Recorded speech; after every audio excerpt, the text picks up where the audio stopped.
sure that we're actually live. That's not been an issue for a very long time, but I'm always going to check. Yeah. There was one time we were doing an interview, right? And everything was live, like we were good, and then it just clicked, bro. It was off. And so we were an hour and 30 minutes into the podcast, right? And Yeah, then it we was pretty like much 45 minutes in, I think. It was with Chronic. yeah, with Chronic. And I was like, okay. But we could talk, that's the thing, is like we could talk about whatever. It didn't really matter. Like he was cool about it. But yeah. Sorry. Yeah, Do there we the go. intro. What's going on, everybody? We're here with Farmer Nash of Goombles and, of course, Cleanup. How you doing, Nash? Hey guys, happy to be here. Hope everyone's having a GM and excited to have a chat.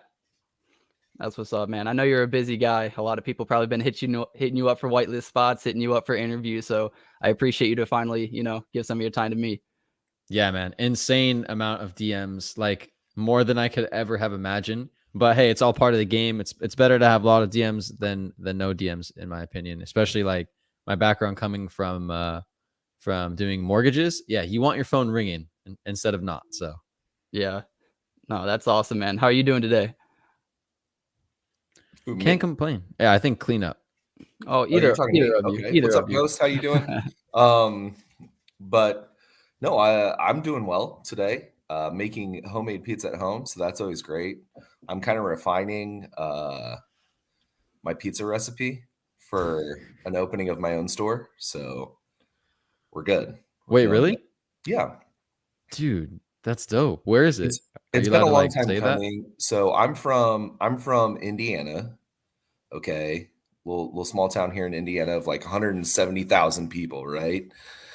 But like Midwest boys love their pizza. Like we eat a crap ton of pizza, and so I've always been a pizza fan. I've made pizza even with my dad when he was kind of working when I was younger, going to college. He worked at a pizza joint, and I would run in there and kind of look at the ovens and stuff and make sure everything was taken care of. And that was at the age of 6. And so ever since then, I've kind of just had a passion for it. I don't know what it is. I got a tattoo in Vegas of pizza while I was at the CNFT convention and stuff like that, or NFT convention is what Nice. we should call it. It wasn't a real tattoo, though, right? It was like What? one of the stickers. No, it's real. Oh, shit, for real? Okay. Oh, let's go. Okay, I thought it was a sticker this whole time. That's awesome. What? Yeah, I thought you were, like, pranking me. I thought it was a sticker. No, this is the pizza hand, bro. So He That's just puts it awesome. on every morning. yeah, I put it on every morning. So I was working in the financial institution, right? I was working at a financial institution closely with like mortgages and stuff like that. And man, it sucked the soul right out of my body, dude. It was so every day the same thing over and over and over again. And it was just like I couldn't do it. So I sold out, went corporate, went to Pizza Hut, and now I'm kind of like just learning like more management stuff, I guess you would say, like how they do financials, other things like that. So I kind of went on a journey, a pizza journey, I guess you would say, Pizza to work at journey. all of these different shops, right? And kind of take in what they're doing right and kind of harness that to where I can put up my own shop. What happened there? Are you okay? Hey. You went on a pizza journey. Yeah. I heard that and it was like, let's go. I think I've been on a few pizza journeys at like 2 a.m. when I was in college. So I'm not sure if it's the same as your pizza journey, but it was definitely a pizza journey. Yeah. No, that's awesome, man. I don't know what we're gonna do about your camera though. Can you like turn it off and back on again? You might have to restart his computer or something. I don't know. That's we've had issues with his camera before, never his audio though, so I don't know. We'll figure it out. But yeah, man, why don't we start off with a little introduction to Goombles? Alrighty. Yeah, guys. So once again, I'm Farmer Nash. I'm the founder of Goombles. So the reason Goombles was created is because I am a huge gamer. I've been a gamer since as long as I can remember, as old as I can basically hold a controller in my hands. And basically, we saw a gap in the current gaming market for NFT games. Most games are focused around making money. They're basically just a DeFi product. They're like a DEX with a game skin on them, and that's definitely not how things are going to go.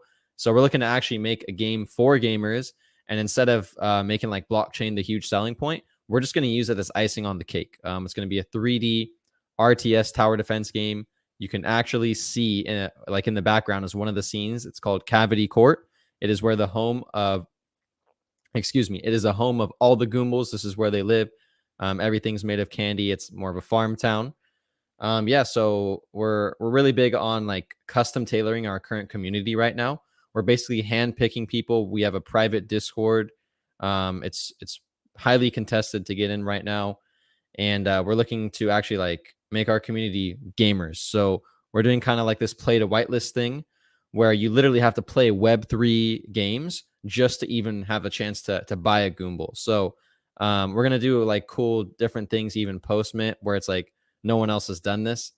And yeah, so basically, you'll be interested in Goombles if you love gaming, if you love collecting, and if you want to be a part of a community that's actually trying to like do things right and bring people to Cardano as well as other blockchains, via actually things that they want rather than just DeFi products with random skins on them.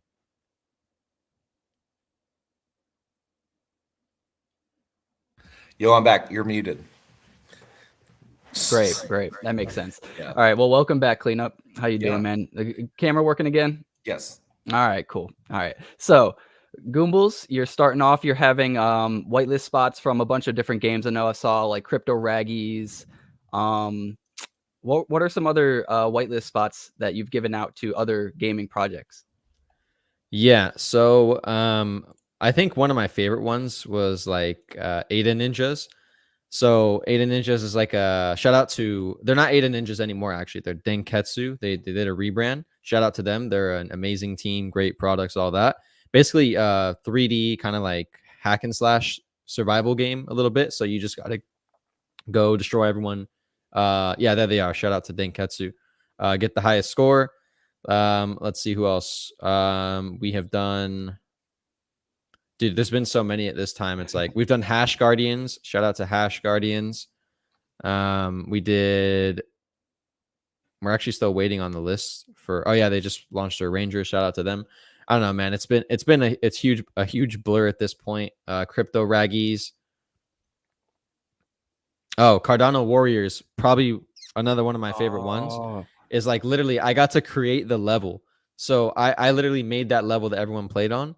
And then whoever got the fastest time, like you jump through the obstacle course and all that, whoever got the fastest time actually got to win a Goomless. So it's super cool. And there was other prizes too.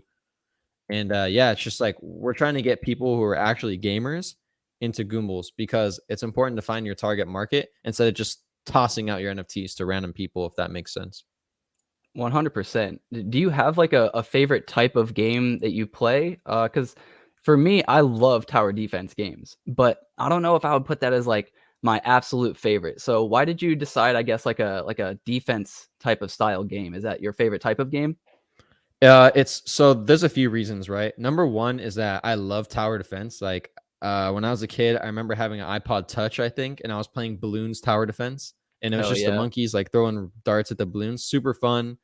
I just love the genre. It's very so my favorite type of genre is probably like an indie adventure game like Shovel Knight and what's the one game? What about Hollow Knight? Limbo.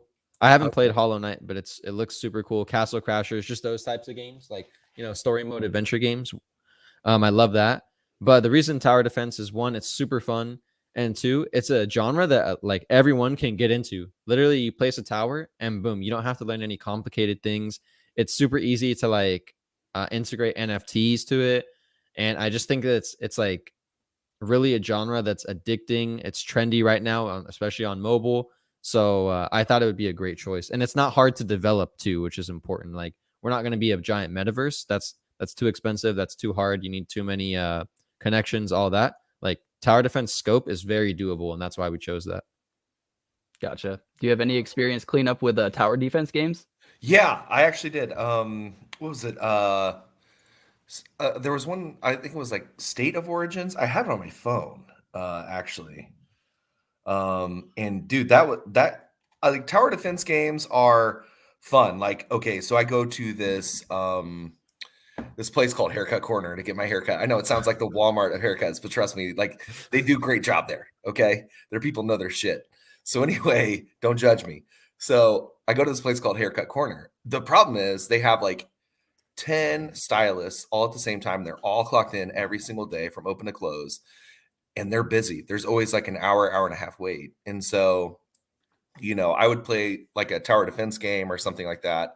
And yeah, it's cool. I think that the metaverse has never really kind of been my thing, It's just kind of like, eh.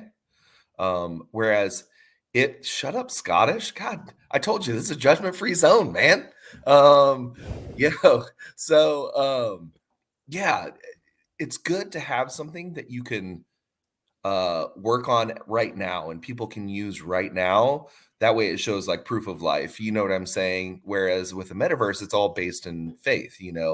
I'm sure, Clay Nation is going to put out a metaverse and it's going to be well-rounded because they have the money and scope for it. But like that's off in the future. What do we do for right now? And so I think what you're doing there is great. I'm a big fan of the Raggy Run, Crypto Raggies. They're a really good Yeah. team, down to earth. They did a really good thing with Block Owls. That was pretty cool. And Block Owls is amazing as well. So it's good to see you guys doing something, and it is good because a lot of people are like gaming and, we're going to do strictly this. I would rather it be something that I could use right now.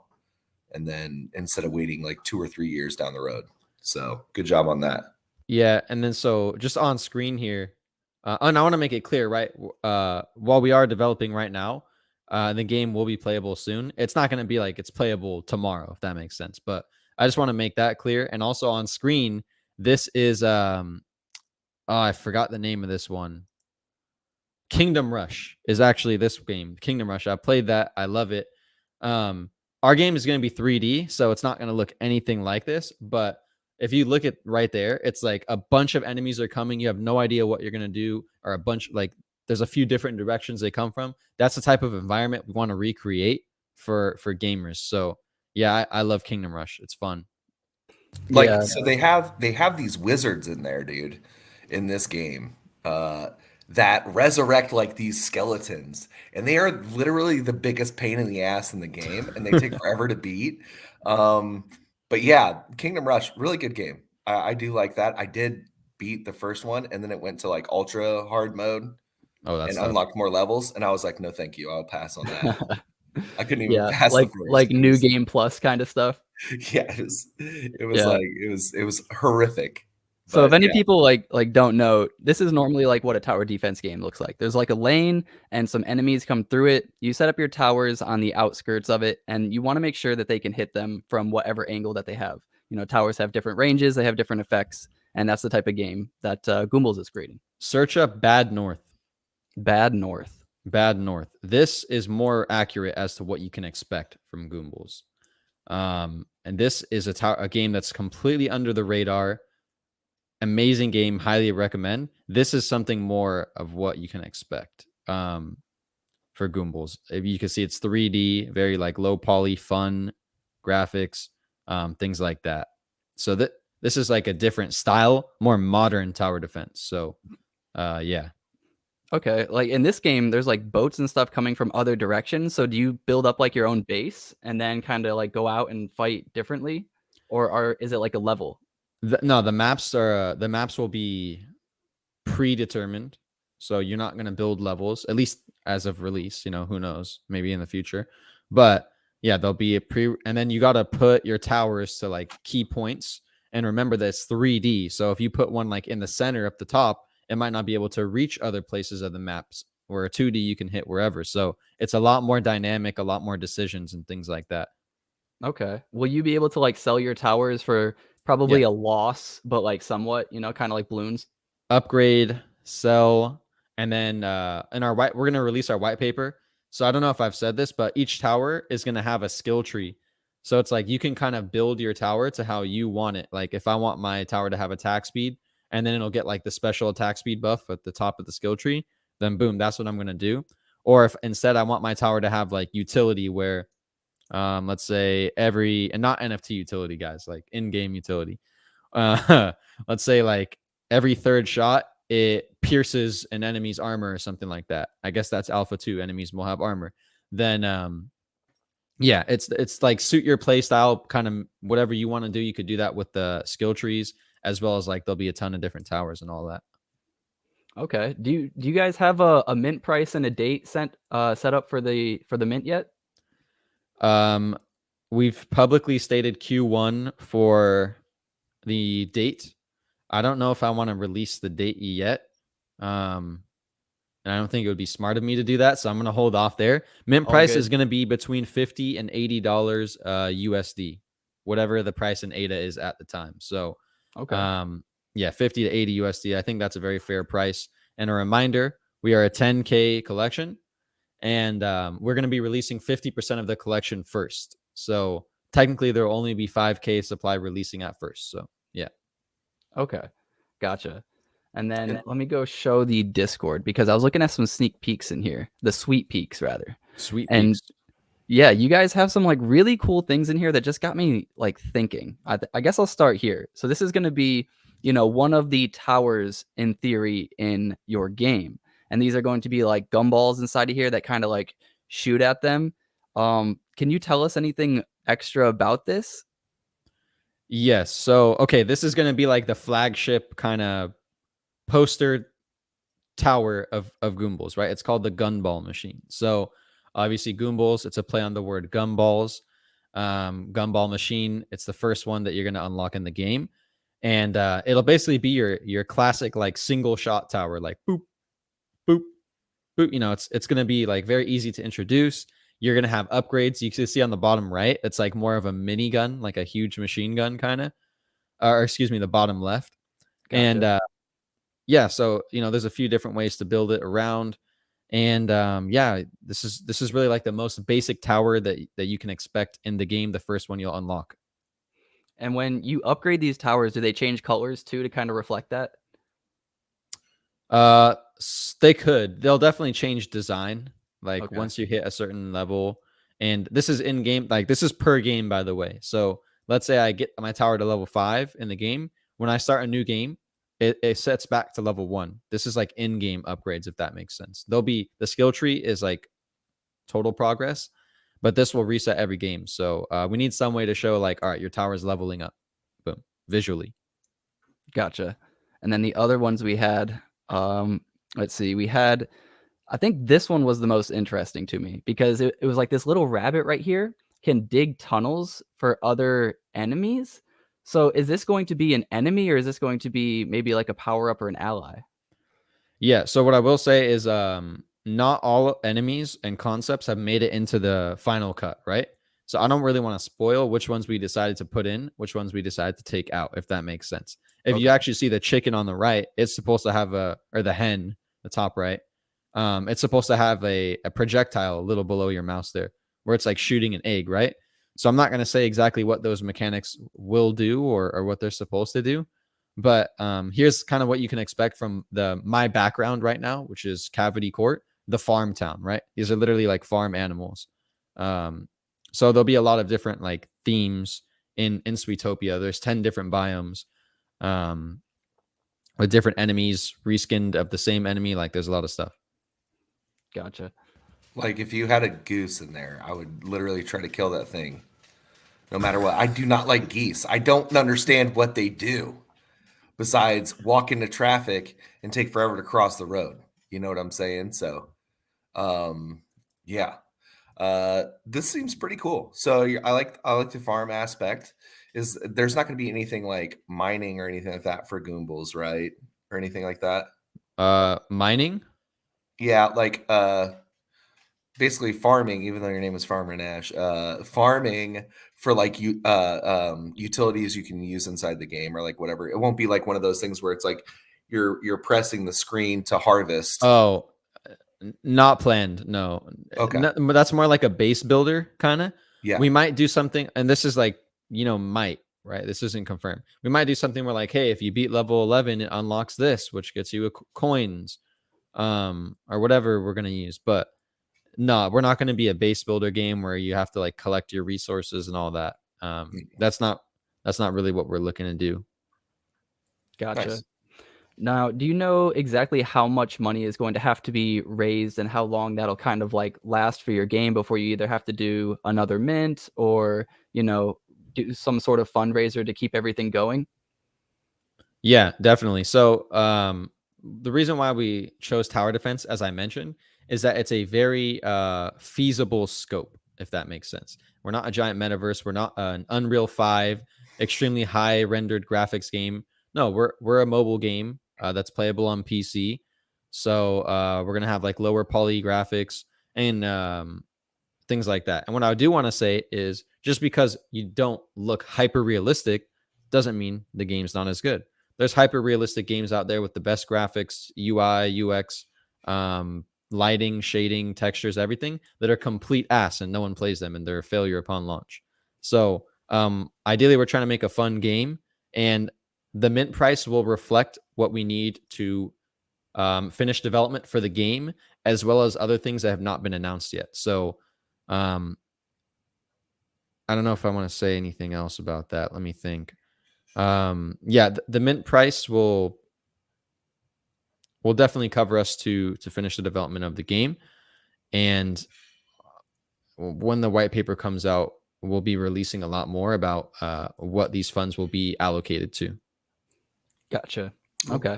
And I wanted to make note too, I'll let you go after this cleanup. I saw some people in the comments talking about the whitelist and all that. We are giving away one whitelist at the end. So I'll let everybody know when we're doing that. So, don't hold your breath. It's probably for about another 45 minutes to an hour. So just letting everybody know there is a whitelist spot. You'll have to be a subscriber, and yeah, we'll figure that out then. Anyways, what you have to say? Subscribe now, because there's like a 5-minute cooldown.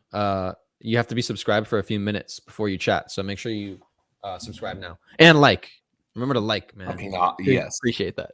Obviously. So yeah, is this going to be okay? So I'm an Apple user. Okay, charge me. Okay, that's fine. No, me too. Oh, okay, not Mac, good. but So is iPhone, but not Mac. Yes, I have an iPhone as well. I don't have it like that to where I can buy a AirBook or whatever the hell they have, or a MacBook. Am I going to be able to play it on Android and iPhone, or Android? Yes. So the Google Play Store, yeah. PC, yes. iPhone, so App Store, that I cannot make any promises on. And the reason being, I'm not going to say it's not up to me, because everything is pretty much up to us, but it depends on legally what we're allowed to do. We all know that Apple just stated like about a month ago, hey, we need to take 30% of the gas fees that are on transactions, or else you can't be on our App Store. So we're like, that's literally not possible. You can't take 30% of the fees, because they get burned, or like they go to the miners, they get distributed. So Apple's basically like kind of putting the hammer down on crypto. We don't know exactly how that's going to evolve over time. Now, we have thought of workarounds. For example, if you own this NFT, it's actually giving you ownership to X item in game, which you can use in game, right? So technically, it's not an NFT game; it's just a regular game. But if you go online to the marketplace, then the marketplace NFTs are tied to the in-game stuff.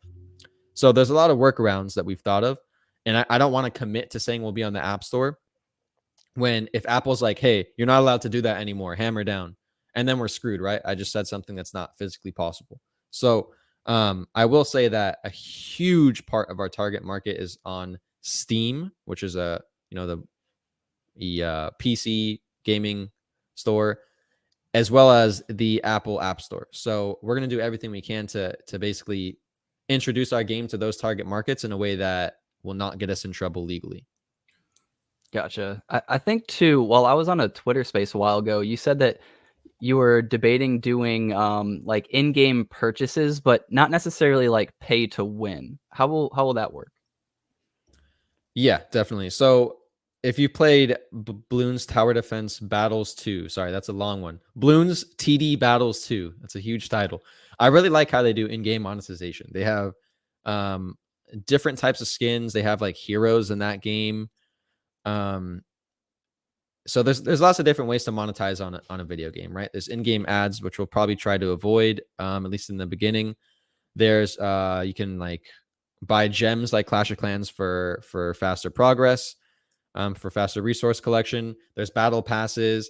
There's, like I mentioned, skins. And then using Web3 and blockchain and everything, you can literally unlock so many new possibilities when it comes to like skins and marketplaces and transferability, interoperability from other things, all that. So we'll probably be using the four things that I just mentioned to actually monetize the Goombles game.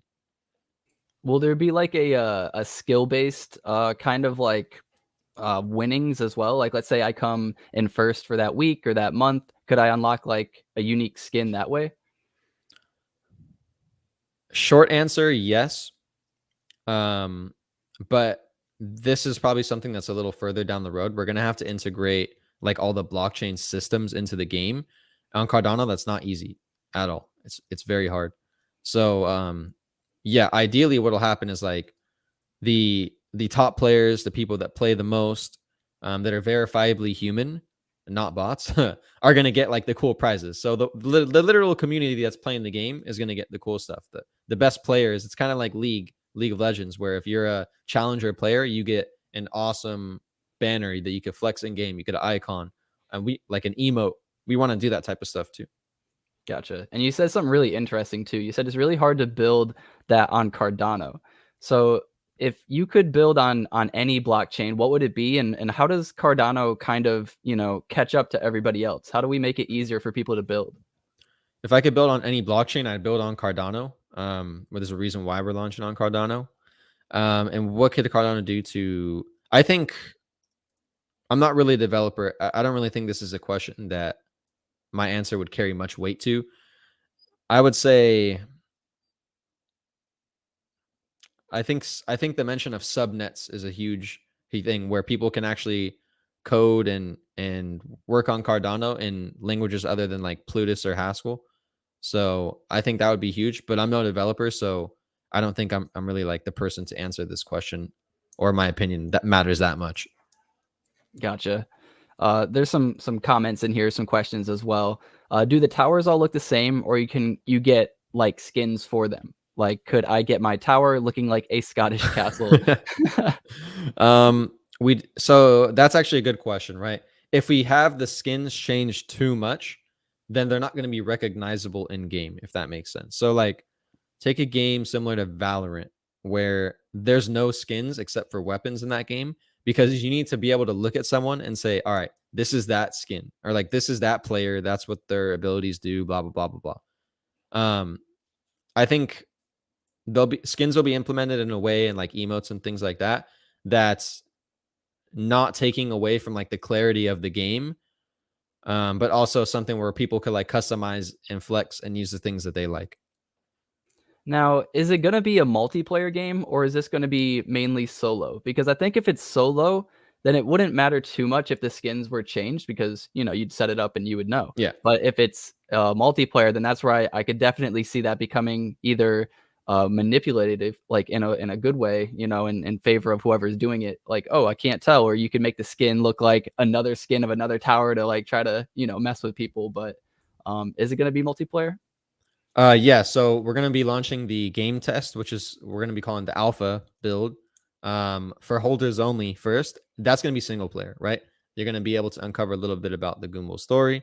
You're gonna be able to check out. I'm not gonna say how many, but a few different biomes. Here like I mentioned, the farm one right behind me. We have is there any other one I've released yet? The second biome is actually like a swamp. It's kind of like a scary. It's called the Caramel Swamp. And then that's going to be the alpha single player. Once we get data, we see feedback from our testers. We see if what works, what doesn't. Then we're looking to implement that and actually implement 1v1s into the multiplayer game, right? And that's how you're going to climb the leaderboard. 1v1, whoever wins gets their rank increased, blah blah blah. So yeah, we will be multiplayer. The ideal like end outcome of Goombles is that we want to have multiple people playing. So like, let's say a 4-man boss fight where it's like, okay, we all have our towers and all that. And it's like there's bosses and there's hordes of enemies coming and like that. That's what we want to do. We want to have people connect, or some type of clan war like Clash of Clans does it, where it's like, okay, you have this amount of time, and it's my clan versus yours. This isn't something that's like promised, but it's something that we really want to do, and we think that like that is what will take Goombles kind of viral on, let's say, like TikTok, Instagram Reels, YouTube Shorts, all the short form content things of people like having fun and playing with their friends. Yeah, I used to play, actually the first like place I ever streamed was Twitch, and I streamed Clash of Clans. Oh, And really? I love Clash. I don't play it anymore, but I loved Clash of Clans. I would like literally take people's bases. I would put it up on the big screen. I would show like where I think bombs are going to be, where I should send the hogs. Should I send one hog to trigger all the bombs and then the rest of my hogs? Like all of those strategies. I loved that. So yeah, if you could do something like that, I would be your man, dude. I would be out there making videos, talking about where I'm going to sneak in. I'll be telling people like, don't put the gumball machines there. We're going to put them here because that's our highest DPS. Like, dude, I'm all about that stuff. I love that stuff. And if it was like a clan war, you get to watch the replays of your friends. So if they screwed up, you'd be like, come on, bro. Or like you get to watch them live. I remember in my math class, we would all sit in the back of my math class, and we would all play Clash of Clans, how you mentioned. And I remember that year, I forgot what year it was, like 2015 maybe. They released Clan Wars, and we would literally do all of our clan battles during our class, and we get to watch live on our phones, and we get to watch like my friend play, and then my other friend, and then it's my turn, and we're just like cracking up if someone messes up, like they put their hog and it gets like spring trapped and all that. So like that's the type of moments we want to recreate. Like I mentioned, Goombles isn't going to be a base builder, but yeah, we'll have our own kind of like angle going at things. That's awesome, man. So, any aerial Goombles that you know of, or aerial attack as like a super for like where it just drops a bunch of Goombles in the battle space, and they kind of destroy everything? I don't. Oh, hold on. This might drop a little alpha that I'm not willing to share right All now. right, let's not do it. No, hold on. There's something I can say about that. There's actually a leak in the website that everyone overlooked. I'm not going to say where it is. You guys are going to have to find it, but it mentions something about like a playable character. And no one's mentioned it to me at all. Which is funny. But yeah, we're not going to have smaller units. At least we don't plan to have a bunch of units like how, what was the game that we were looking at earlier? Bad North. No, yeah, The like one there's a bunch before of that? units there. We're not really gonna have that. We'll only have enemies. We won't have a bunch of friendly units like that. So there might be like a barrage of, let's say, like bombs or something, like a mortar strike. That's a possibility, but not a bunch of like different NPC units unless they're enemies. Okay, not to think too far ahead. Volume 2, the darker side of Goombles. They're called Doombles, and they're darker, right? And it's new tower defense where you're taking out Goombles. That's it. I That's love what it. it is. That's Already actually, got it. It's There actually you fire. go. That's actually hilarious. But in the game, so the Doombles, I guess we'll call them. That's called the sour, right? So the Goombles are sweet. They're very sugary. The Doombles, right? The evil guys, and guys, that's not a term we're gonna use, but for now I'll say it because I like it. So the sour is like the nefarious organization that's trying to turn all of Sweetopia sour. So that's kind of like the driving evil force in the world. Okay. Yeah, Mr. Durden also wanted to know, will there be controller support? Because he's a boomer with fat fingers. For our alpha, probably not. For a I don't think there would be controller support until we do some type of like full release of the game, which is a bit away. So for the alpha, we're probably going to be on PC, and then for the 1v1s, we'll probably still be on PC, and then after that, we'll go to mobile, and then maybe we'll think about controller support. On Unity, it's not that bad to add controller support, but it's like, nah, it'll come eventually, is what I would imagine, but it's not a priority right now. Gotcha. So soundtrack wise, this is a big deal for me. What are you thinking soundtrack wise? Is it just going to be like some harmonious flute playing and stuff like that, and harpsichord and whatnot, or what are we talking about here? This is an important question for me. It's just really the soundtrack, and video games are interesting, right? They're an art in themselves, but they're literally a multitude of different arts. They're like sculpting, storytelling, the literal art, even the different lightings and textures, the music, like there's the level design, like there's so many different arts that form together to make just one product, which is why video games are like some of the worst returns on investment if they don't do well, because you have to have like so many different elements and time spent. But anyway, it's not something that I really want to share right now, if that makes sense. But as long as the music gets kind of the vibe of what's happening, if there's a boss coming, it's gonna be like a scary song. It's gonna be like, holy shit, hold on, we don't know if we're gonna make it through this. If it's Cavity Court, like what's behind me, the nice farm town, yeah, it's gonna be chill, maybe like kind of like the Stardew Valley vibes, but less like 8-bit, if that makes sense.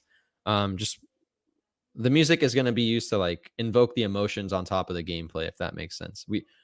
I don't really want to talk about like exactly what type of style or genre or like jazz or rock or anything like that, but yeah. Nah, I like that too. And I know you were saying earlier too, like it's not going to be the most realistic looking game, none of that. But I've never cared for any of that. Like I still sometimes, sadly, play RuneScape to this day. You know what I mean? Like, and I'm talking old school RuneScape. Yeah, You old know, school. like old school 07. You know, I don't care. The game has a great soundtrack. It has very great game mechanics, and it keeps you coming back for more. Like I don't need to see, somebody's head get chopped off and the blood squirting from the left and the right and the, little wrinkles in the shirt. Like, no, it's not about all that. So, Yeah, and that's like the thing about NFT gaming, which is so weird, and it makes me like a little weirded out and angry, is that people see these like Unreal 5 engine graphics and all this crazy stuff, and they're like, that's gonna be the biggest game. And it's like, no, dude, for every one of those released, there's like another indie game like Castle Crashers and Hollow Knight and Among Us and Clash of Clans, which used to be an indie, but it's definitely not anymore, and Limbo and all these amazing games that is like completely the opposite, and they're doing better than all those crazy graphics that you've seen out right now. So yeah, I think the NFT community they're not gamers, so they don't understand that it's like just because something looks good doesn't mean it's going to be a good product.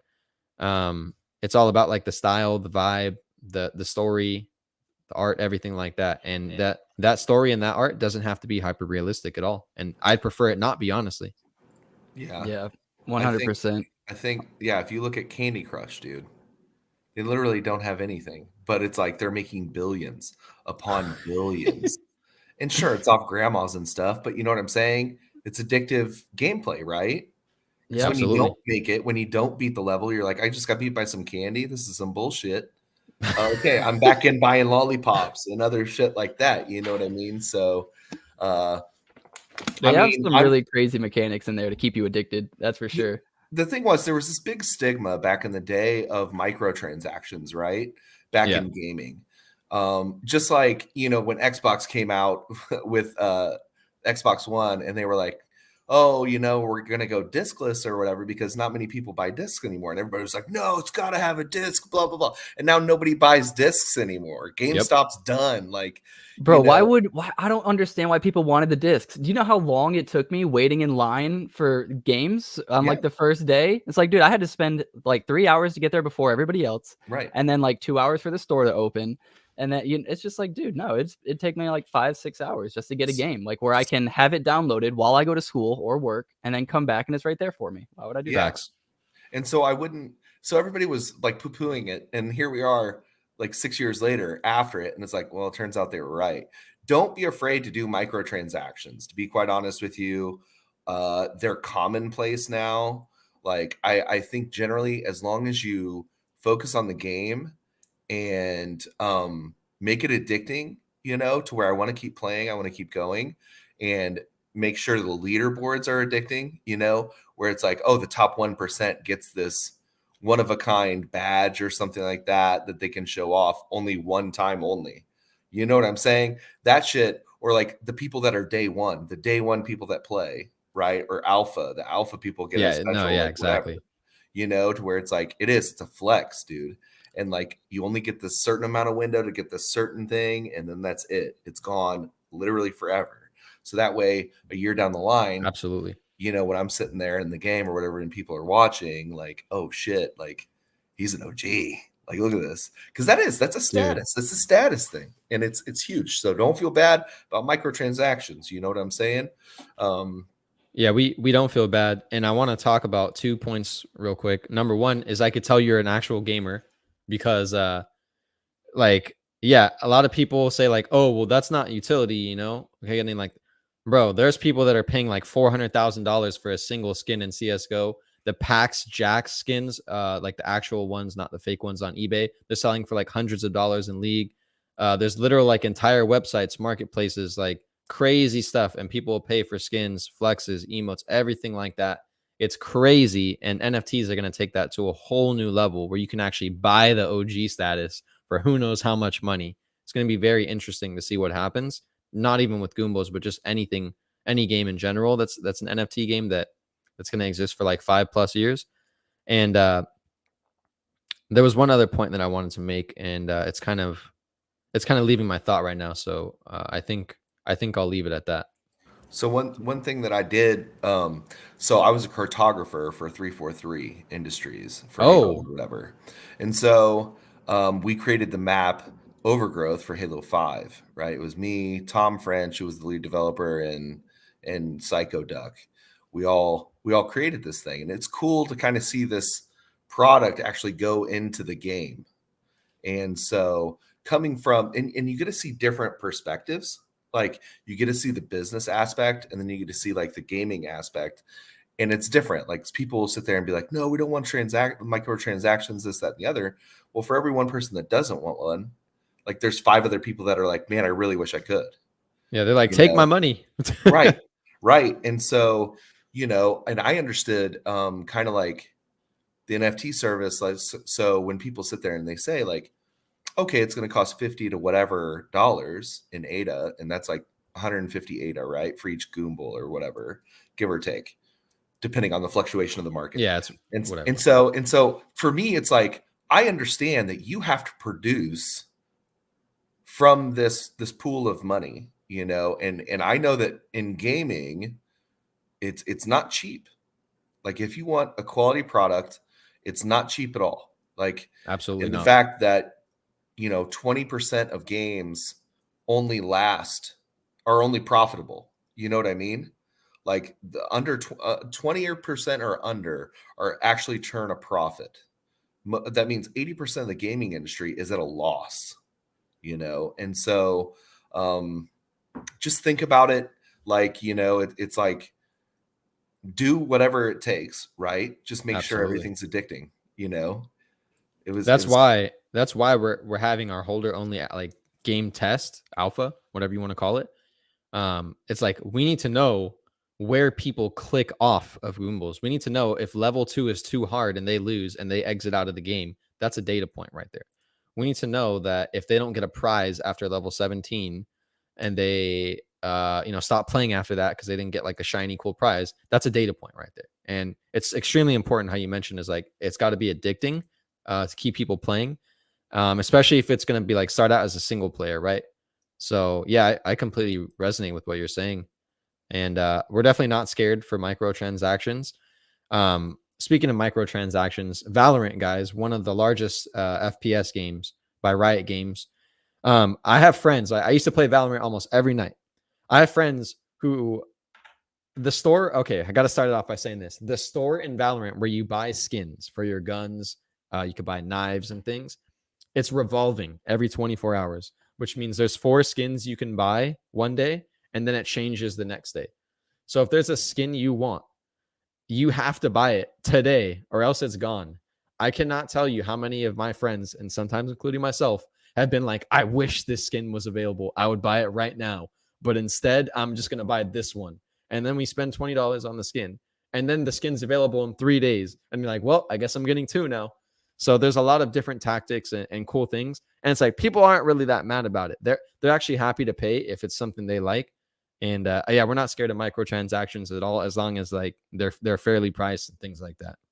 I mean, I've Yeah. spent. Sorry, Nick. I'll let you go after this. No, I you're swear good. to You're God, good. You're I good. see you unmuting or whatever. But y'all was talking about games.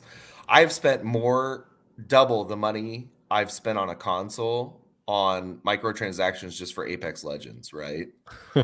Just to get skins that I want, the season pass, this, that, and the other. You know what I'm saying? So, for me, it's not a big deal. Like, and I think like with your target audience is people that you're looking kind of like the 20 to 30 range, right? Is the most people who spend the most time probably on their cell phones, believe it or not.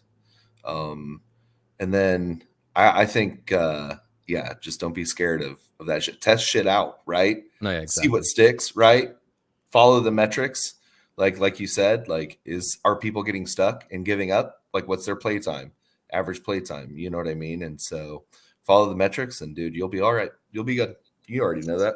Something else that's like really interesting is, you were saying like probably 20 to 30, but I have to think now, like all of us who grew up with our phones while we were younger, we're still probably going to be gamers and using our phones into our 40s, 50s, 60s. Like I don't think we Absolutely. stop being gamers. I don't think we can. You know what I mean?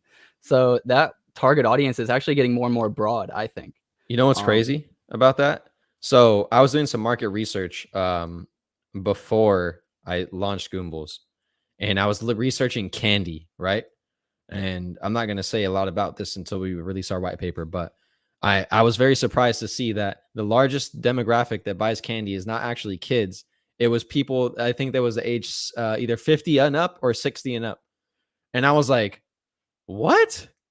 So while that may not, while Goombles may not cater to them, they can buy like products, things like that. They'll love candy. They'll buy like a Goomble skin, something like that for their kids. So I was like, okay, who can we actually appeal to here? Like Candy Crush, it makes sense now why it's like a more older audience, Facebook moms, things like that. And yeah, man, it's like we just really wanted to go with candy. Once I looked at that statistic, I was like, I really thought it was something that's more catered toward the 35-year and below. But I'm like, now I'm kind of thinking, okay, hold on. There's actually maybe a bigger target audience than I had expected. Yeah, grandma's out there spending her 401k check or her government check on Werther's Originals, baby. You know Yes, what I mean? sir. that's why they always got the candy, man. Whenever you go over to the old people's What house. is your favorite candy? Oh man, you're gonna make me pick right now. Come on, man. You have I to. I really like the Ferrero Rochers. Do you know those? And I'm Yes, sorry of if I course. murdered the name. Hazelnut, of course. Hazelnut, absolutely. Though I Yep. think those are my favorite. I'm a big chocolate guy. All right, I I love don't even know how to spell that. Ferrero. Yeah, There yeah, it right there, is. top one. Ferrero Rocher. Those, look Oh, at that. These are these. good. These are Yeah, good, Yeah. dude. those Yeah, are these are good. delicious. And look, they kind of look like Goombas, right?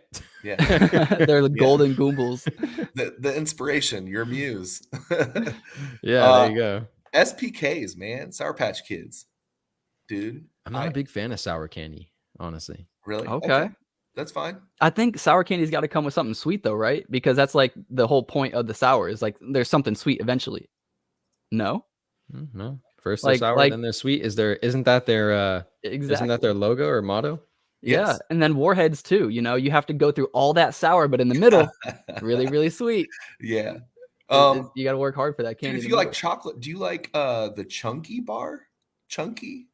Chunky. I'm a big Crunch bar. Honestly, I Okay. can't even find Crunch bars at the market or the store anymore. They don't even sell them anymore. Just a regular Crunch bar like that. I can't find them here in LA. Oof. It's That's weird. crazy.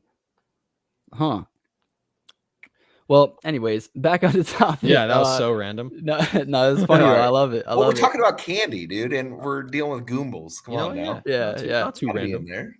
yeah. So you already have somebody working on the game. Is there going to be a larger team after the mint? Are you going to hire more people on to kind of speed some things up, or how's that going to work?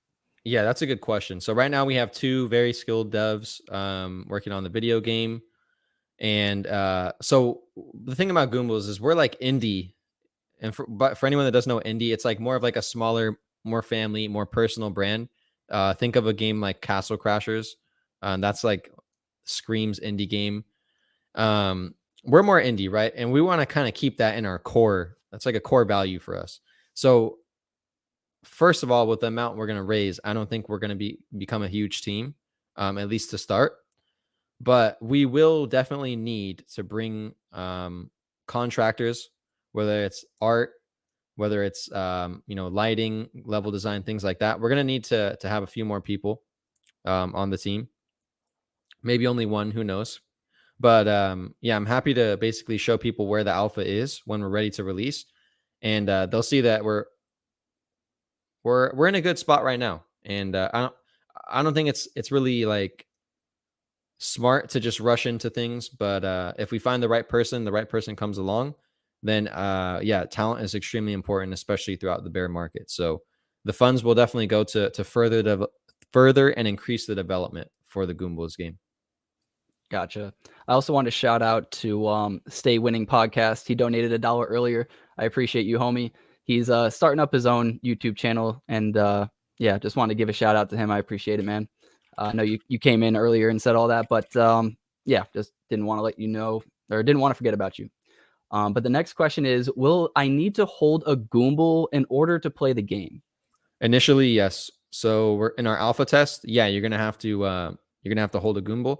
And the reason for that, right? Because I always preach your game should be playable by everyone. The reason is that the alpha is not necessarily something that we want the public to see. Most games, you don't see the alpha. You don't see the game test. You only see the sometimes beta and then the final product when it releases on like console or whatever it is. So this is going to be something for the people who are supporting us early, who like the digital collectibles, and who want to be like further involved in the ecosystem and maybe even get a special prize for participating. This is going to be for them. When we're ready, the game will be free to play for everyone on any device that we launch. Okay. So how will that work though? Will the Goombles holders earn anything different than the non-holders? Will there be still a benefit to be a holder? Yeah, so there's a few benefits for holders. Let's see, where do I begin here? The first one is that we'll do in-game first. So in-game, there's going to be like skins, perks, things like that you can only basically earn if you're a holder. An example that we're thinking of right now is a holder-only leaderboard, right? You rank on that leaderboard, you're going to get some of the rare stuff like for the season, for the battle pass, whatever it is, right? And that's extremely limited because if you think about it, we're only going to be having 10K of these NFTs. So if our game does well, there's, let's say, 100,000 users. If we do really well, let's say there's 1 million users. Yeah, there's only like 3,000 to 5,000 people holding NFTs. So they're going to be extremely, extremely rare. Next is that you're going to get perks when it comes to the other 50% of the collection. I won't exactly say what the perks are going to be at this time, but I'm going to say that if you hold a Goomble, you'll have a lot better chance of getting like the extremely rare third body, which we have not released yet.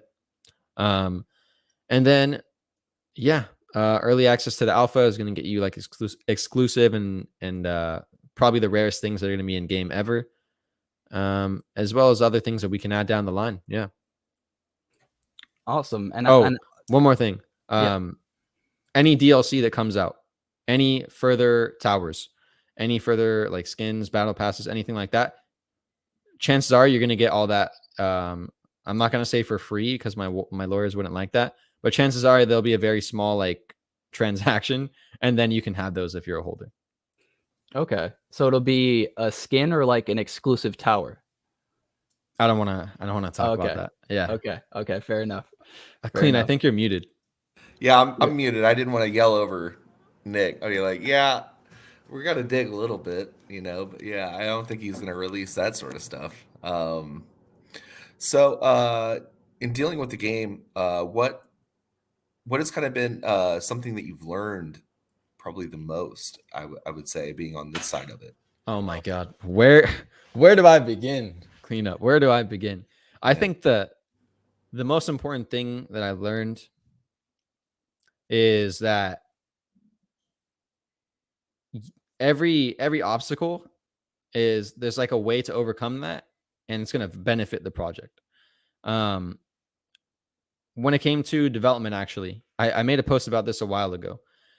I wanted to launch an NFT project since late 2021, and I was starting since late 2021, and that wasn't necessarily art, it wasn't necessarily Goombles, but it was like tokenomics and what do I want in my project, things like that. Because I've been like a content creator NFT for a while, so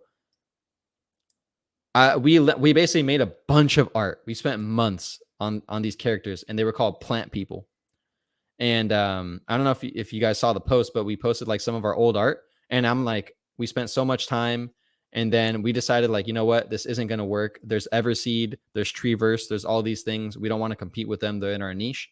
So like they're in our niche. They're ex like League of Legends developers and crazy people like that. So yeah, it's not going to be there. But so we're like, yeah, let's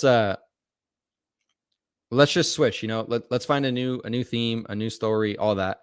And that was like the hardest challenge, right? We could have just quit and been like, yeah, this NFT project's not going to work out. But instead we pivoted to something awesome. And then Goombles was born. And then similar to that is like the hardest thing that happened in Goombles was that I originally wanted to be just like Balloon's Tower Defense, where it's a 2D board and you just place things. But I was like, you know what? I don't really think this is going to keep up with the modern pace of gaming. Like, I think we should try a bit harder, spend a little bit more in development, a little bit more time, make everything 3D. Let's make it a game that looks really good to people who aren't even gamers, something they might want to try out. So it's just been like changing that idea, making the 3D aspect work with tower defense, because it's really complicated when you have a map and then you have projectiles and you want to make sure they're worth it without like running into the map. That's been a huge problem. And just defining like what exactly is the scope of the project. And yeah, the biggest lesson I've learned is like you need to have a solid plan. And yeah, I think the plan for Goombles is very, very well thought out, and I'm excited to share the white paper very soon. So how are you dealing with the lore of this? Also, what's up, J-Hub, Meek Vision? Nice to see you guys. But yeah, how are you guys dealing with the lore of, because people are going to want to hear like the story of Goombles, you know what I'm saying? So how is that going to be handled? Yeah. Can you pull up our website real quick? So yeah, I mean, we have a little bit of lore right there, just about the characters, a little bit about their backstory. But actually, the original artist who was helping me with Plant People, and he's kind of behind the scenes. He doesn't really use Twitter or Instagram or anything. He's the one. He majored in screenwriting. His professor was Eric Edson, who's like extremely talented screenwriter, and he's been really helping out with that. Giving each character a backstory, each character a purpose. Is this character the hero? Is this the teacher? Is this the sidekick, the evil villain, like a support character, a comedic character, all that stuff. So it's really important to, if you go to the top of the Goombles website, just the very top, like we want to put you into this world that is Sweetopia. When the game comes out, we want you to look at something and be like, oh, that's the sweet, or you want to be like, oh, that's the sour. So it's really important just telling the story, knowing what the story is, and just writing it in a way that's fun and engaging. I feel like NFT projects, a lot of them that are, storytelling or lore NFTs, I think a lot of them are actually doing fairly decent. And that's something we want to do, is like, we don't want to make Goomos just a game. We want to make it like a whole world you can indulge in. And that's really why we chose like this piece for the poster, like first thing you see on the website.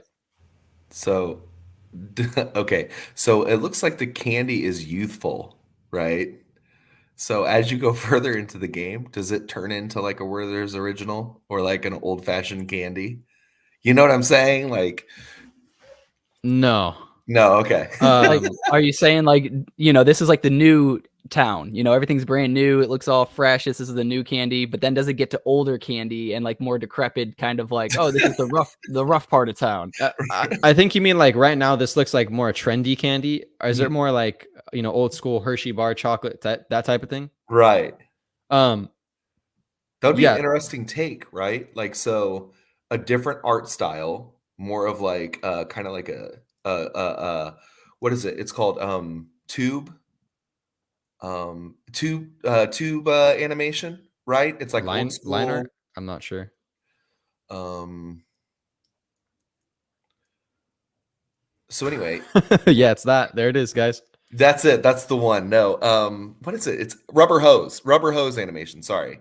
So rubber hose animation to where it's like, okay, so now there's this version where it's like old Oh school candy. You know what I'm saying? And so they come out with this sort of thing in this part of no, town, and now it takes on these attributes. no. I wish we could do that, but no, that's not really like. Yeah. I, I don't think that would fit in the game. You know, we have this like cute style and all that, and then there's like random other enemies. No, it wouldn't really fit in our world. But I do love this style. It reminds me of Cuphead. Speaking of indie games, Cuphead, absolute smasher. I think it was made by 3 devs, if I'm not mistaken. Absolute smash of a game. Love that game. And there's DLC. I still haven't played it. I gotta play it. Also, it's very frustrating Oh, it's sometimes. hard as shit. Yeah. Yeah. Yeah. This just make sure, yeah, you put your controller down every now and then during this game. Yeah, I've Absolutely. never played this game, but I've watched some people play it, and yeah, it looks pretty difficult. It's great. I followed it. It came like it was at an E3 conference, what, like 2012, I, 2013? I knew the development cycle was extremely long, but I didn't expect it to be Yes. that long. Well, they did all the animation for it. They did all of the music for it, everything. And it was just like it's amazing. If you haven't played it, it's like it's worth it. I'm really surprised they haven't capitalized and done like an animated series, to be quite honest. Haven't they? I don't know. I mean, I don't know. This is kind of Well, off topic, but I actually have a Cuphead mug, or like I have 2 glasses. One's red and one's blue. So I know they have IRL stuff, but I don't know about a series. They Yeah, should. they should. huh? I thought this is all like Disney stuff, though. No, No, What? this is no. Cuphead. No, So this whole time I always thought that Cuphead was like interlinked with Disney. no. No, No. okay, never mind. Maybe it's It looks because like it though, doesn't it? maybe it's Like a because the little. characters were made to look like they're from a time period where Disney kind of started. Yeah, yeah. That's kind of the vibe I got. But no, that's really cool. I'll have to check it out. What was the other question I had? So, how will Goombles play a role in the game? Like, will you actually be able to see your Goomble? Will you be able to use like the Goomble that you own as a skin or something like that? Yeah. So in the alpha test, no, you're not going to be able to import your actual like exact Goomble into the game. That's going to be more of just a test. When it comes to further development and like the actual game release, there's going to be a lot more info. You're going to be able to see your NFTs and things like that. I'm not necessarily going to say right now what you're going to be able to see in game with the Goombles, but they will play a role in game, whether it's giving some type of bonus, some type of extra progress, faster progress, or perks that you couldn't otherwise get without owning an NFT. Gotcha. And I know something else that we talked about maybe in a Twitter space. It was about the life cycle of games and how long that they normally last. And you're very reasonable and realistic with your ideology of like what will Goombles be, and I think you use the example of Clash of Clans, how there was Clash of Clans, it's still decently popular, but then they had to kind of rotate over to Clash Royale to keep things kind of going with same characters but different Yeah, mechanics and stuff and like Brawl that. Stars after that. Right. Right. So you guys, I think, said that you might follow a similar sort of style. Yeah. So if everything, okay, first let's be realistic, right? Every NFT project, oh, we're going to be the greatest project. We're going to be around forever. We're going to be the brand that does everything. Our game, everyone's going to play our game for 30 years. No, that's not what's going to happen, right? We're catering to more of like a casual gaming audience. So casual games last like anywhere from 2 weeks, if they're not doing well, to like I would say 3, maybe 4 years, right? When it comes to Clash of Clans, which is a really cool example, and Supercell, who's the team behind them, Clash of Clans is still going, and they actually still have a massive community because they release content. They have a community that makes videos that has fun, that like PC, Twitch, esports, all that stuff.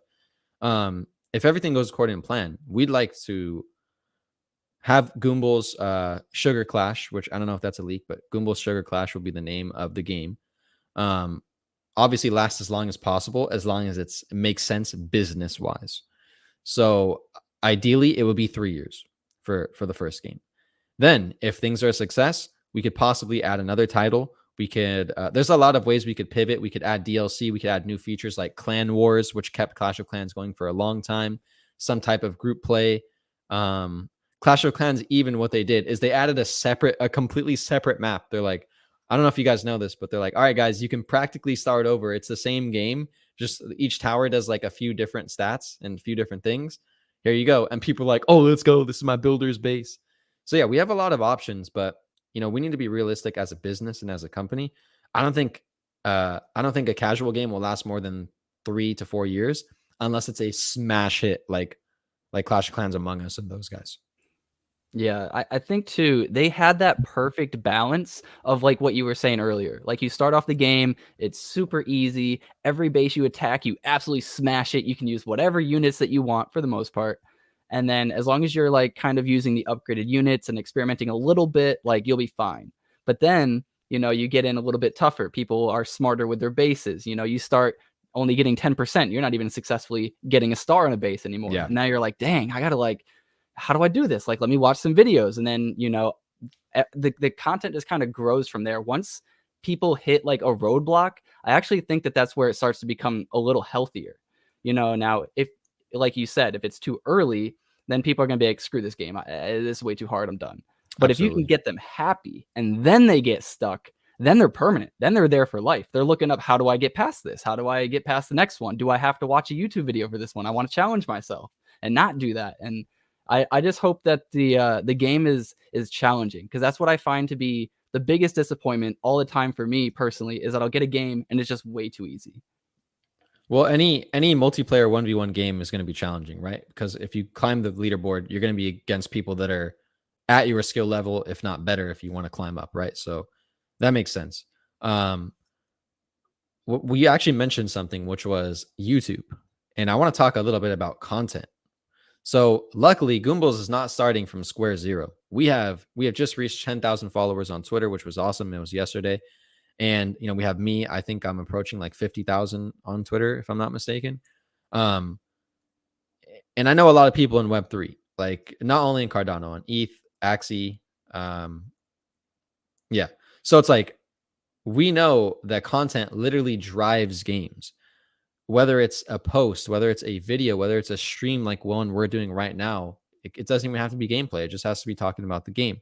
So it's extremely important. And I think that's why Clash of Clans has survived so long, is that there's people like searching for content or making content and using blockchain. It's never been easier to reward the creators. That's why I'm like extremely bullish on content creators in Web3, because there's an easy way to reward them using the blockchain. So it's definitely something that's important to us, is like the people that are going to play, that are going to make videos, that are going to make strategies, all that. And I think Axie Infinity, we saw that with Axie Infinity, like a lot of big creators, even that's where I got my start. If you scroll to the beginning of my YouTube channel, it's like my first video was atrocious, but it had like over 1,000 views, just because I was teaching people how to play Axie Infinity. So yeah, man, content is king. We realize that, especially at the moment, short term. And I think that's like what is the key to unlock the longevity of a game.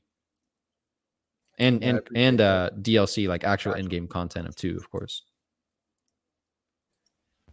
So what was your introduction to Cardano like? Before Goomble started, there was just Farmer Nash doing his thing. What was that like for you? When did it start, and kind of like, what was the social engagement like? Yeah. For you. Do you mean like specifically when I came to Cardano, or before that? Yeah, just before Cardano, and what it was like maybe on other blockchains as well, Yeah. So real quick, I just want to say that Goombles was like a thing way before I came to Cardano. We just decided to launch on the chain because we believe in it. But I started out my journey. I think the first NFT I ever purchased was on ETH. It was the Sandbox land. I mean, I think a lot of us that are listening know what ETH is like. It's basically the same thing as Cardano, if I'm being quite honest. It's just, I would say a lot of projects are of higher quality. There's a lot more liquidity. There's a lot more users. There's a lot more dApps, marketplaces, things you can do, integrations, and big partnerships in Web 2. So overall, it's just bigger and better than ETH NFTs are basically bigger and better than CNFTs when it comes from a marketing standpoint at this point in time, right? As of like, January 11th, 2023. Not saying it's going to be like that forever, but that's just what it is. When it comes to technology wise, I don't, well, that's a whole nother discussion. But I think the ETH market is a lot more mature. People are more focused on the hype, the Web 2 utility, things that you can actually do with the NFT, or maybe who's behind it. In Cardano, a lot of people are focused on the technology. What kind of benefit do I get from owning this, right? I don't care if this artist made it. What kind of benefit do I get from holding this? And I'm actually seeing a lot more Cardano, like they're kind of shifting that. They're starting to become more like ETH, which I think like humans in general are like. They're like, all right, cool.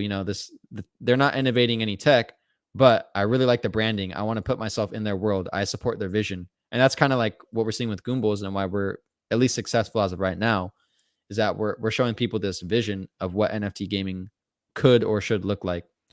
Solana, I won't really speak much on that. I checked them out for a bit. I own Solana NFTs. My favorite one that I own is EVIO. Shout out to them. Great game. I recommend everyone check it out.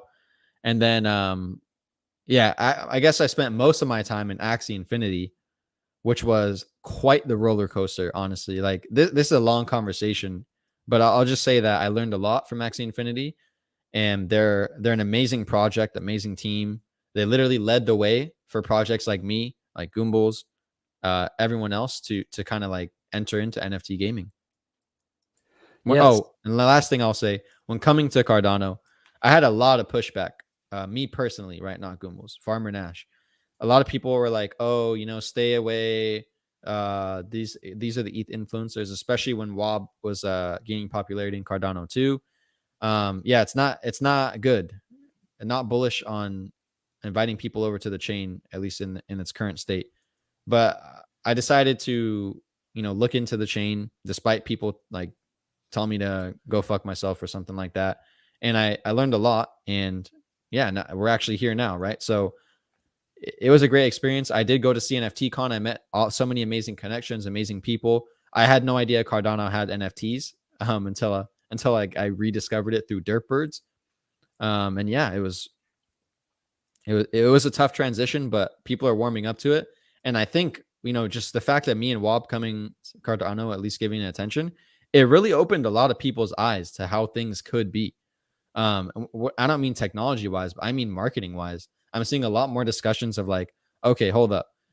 Maybe the C fund should be finding these partnerships with like Web2 brands. Maybe they should be marketing the NFT portion rather than just like ADA as a token to other countries and things. It's really opened up a discussion, and I think it's a positive one.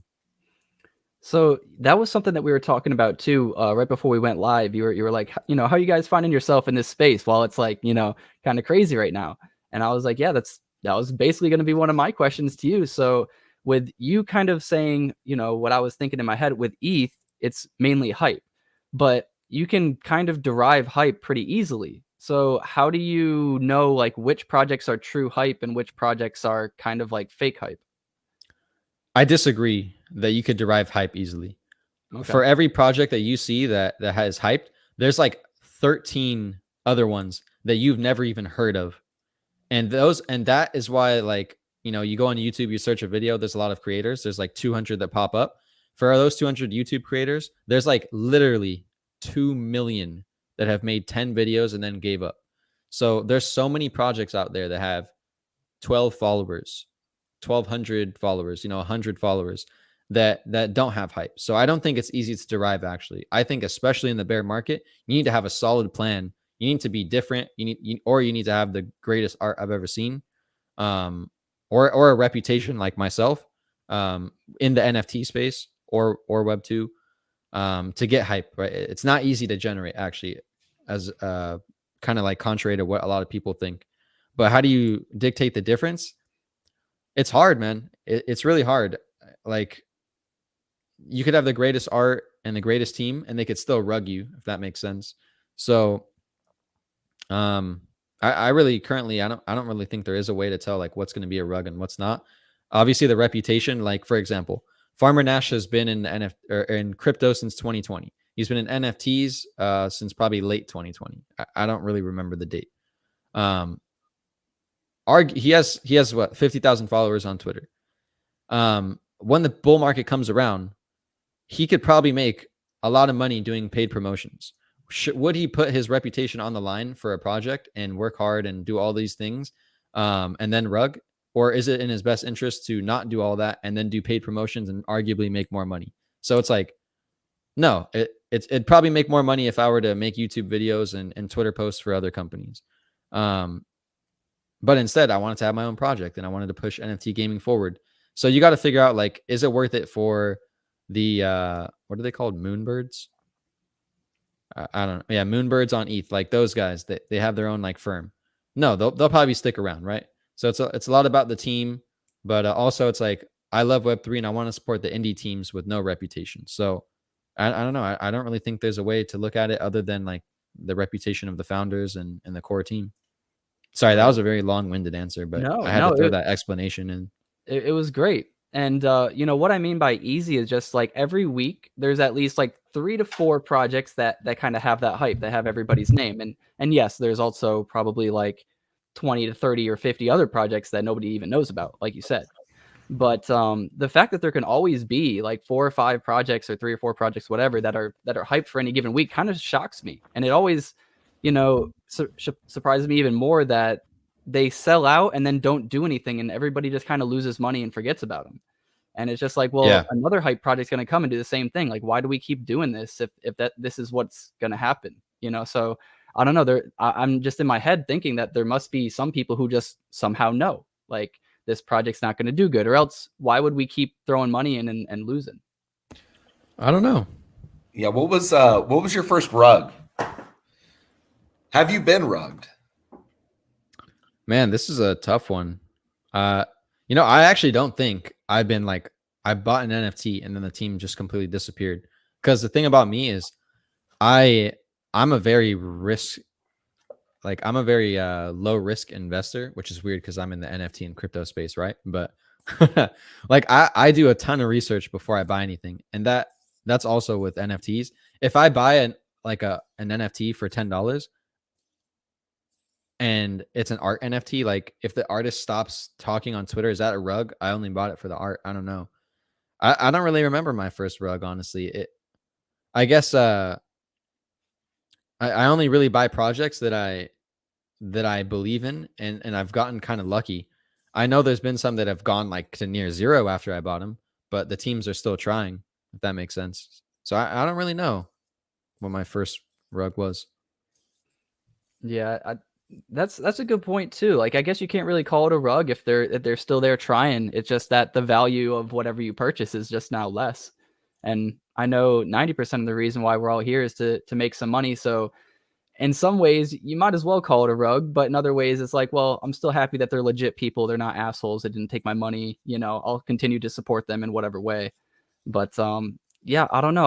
I wish there was a, because I know we always talk about this on Twitter Spaces too.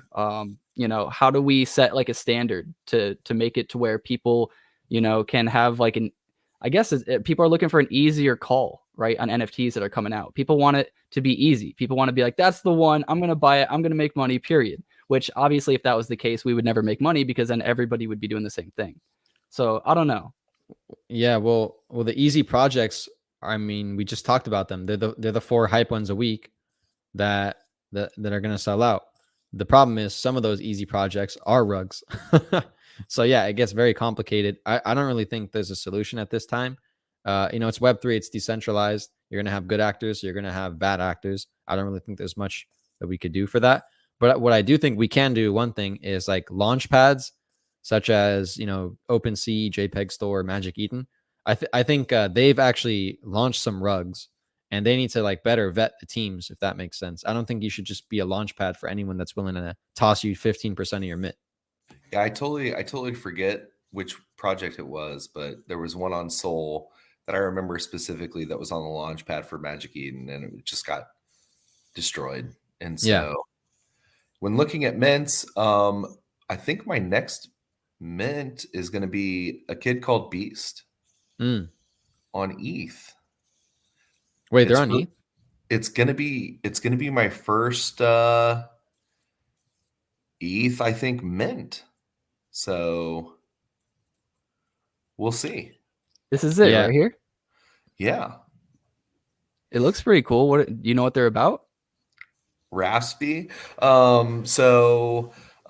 He essentially, there's going to be different sections that you can belong to.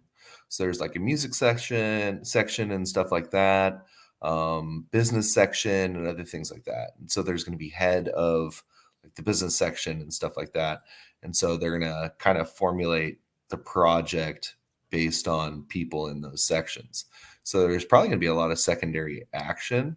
So if you don't necessarily get like the specific beast that you want, then you would trade on secondary, or you'd have to hone your skills to that sort of thing to promote, as much as possible.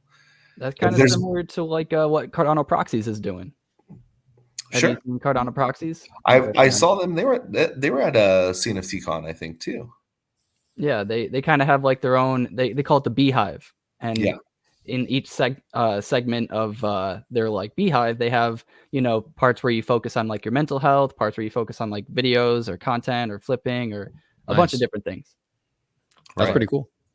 Yeah. So my first NFT on ETH that was like big. Everybody did CryptoKitties, you know what I mean? Because that was just fun to do, to test the blockchain. It was like just fun.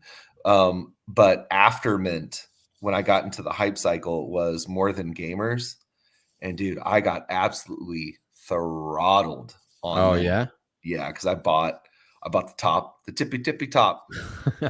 And then it crashed so bad. And then same with Mechaverse. Oh, that's not a rug though, technically, right? Yeah, I know. Yeah. Because they're still doing. I remember the Mechaverse mint, man. I was in a chat with some people that were ready to mint. They're ready to spend like 3-4 ETH on gas fees alone. Right. It's crazy. And so it was kind of crazy. And then I was still doing Cardano mints and stuff like that. So that was just a little bit easier for me, I guess you would say. I guess Cardano is my home, but I venture out. Like I said, I have Utes and a couple ETH projects and stuff like that. And I'm going to mint this. And then, we'll see. I mean, speaking of other NFTs, Nash, what's your favorite NFT on Cardano? We'll stick to Cardano. Oh man, you're going to make me pick a favorite. All right, I'm going to pick two. I'm going to pick a regular and then a gaming. Okay. My favorite NFT on Cardano is definitely Dirtbirds. Shout out to Dave and Dirtbirds, and shout out to JK for showing me them. I love the new art too. If you want to go to the other collection, Cosmo, amazing artist in Cardano space. A lot of people know him. It is the Dirtbirds, the yellow one. Yeah. Oh, there we go. Yeah, he redid their art for them. It looks absolutely amazing. I love it. I just think their vibe. I just vibe with them. Honestly, they're a great team. They're known for like doing some of the early mints on Cardano, so I love them. And then if I had to pick a gaming NFT, is this just an NFT or a project? Like, I guess it can be either or. Because here's the thing, right? I like my Clumsy Ghost NFT, but I can't even speak on their project because it's not out yet. You know what I mean? They've been developing for like a long time. So right. I like Clumsy Ghosts. And if I had to pick a gaming NFT that's out right now, I think I like Cardano Warriors, honestly. They're and I don't know, I can't really pick. I was gonna say Danketsu too. But yeah, Cardano Warriors I think has a lot of potential. I really like how you can build your own map and play in it. And it's something that once they add more mechanics and things to do, I'm really happy to play it, and I'm excited. Yeah, I remember getting these things, and it was like they were at like a $400 floor or $408 a floor back when it was like, 120 or like whatever. So Damn. you're paying a little bit for this. I have Cardano Warriors. Cardania is really good. I like them. We had Cosmo on the podcast. It was like one of my favorite podcasts that we had here.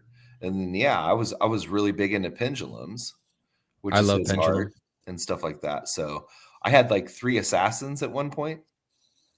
Damn. Yeah, It was you had a kind bunch. of crazy. I went hard in the paint. You went hard. Yeah, yeah, you did. And so I still really enjoy Cosmo and stuff. Cardania is really good. They got the addictiveness of pack openings and stuff. Yeah. Just having the reveal, the RNG of it.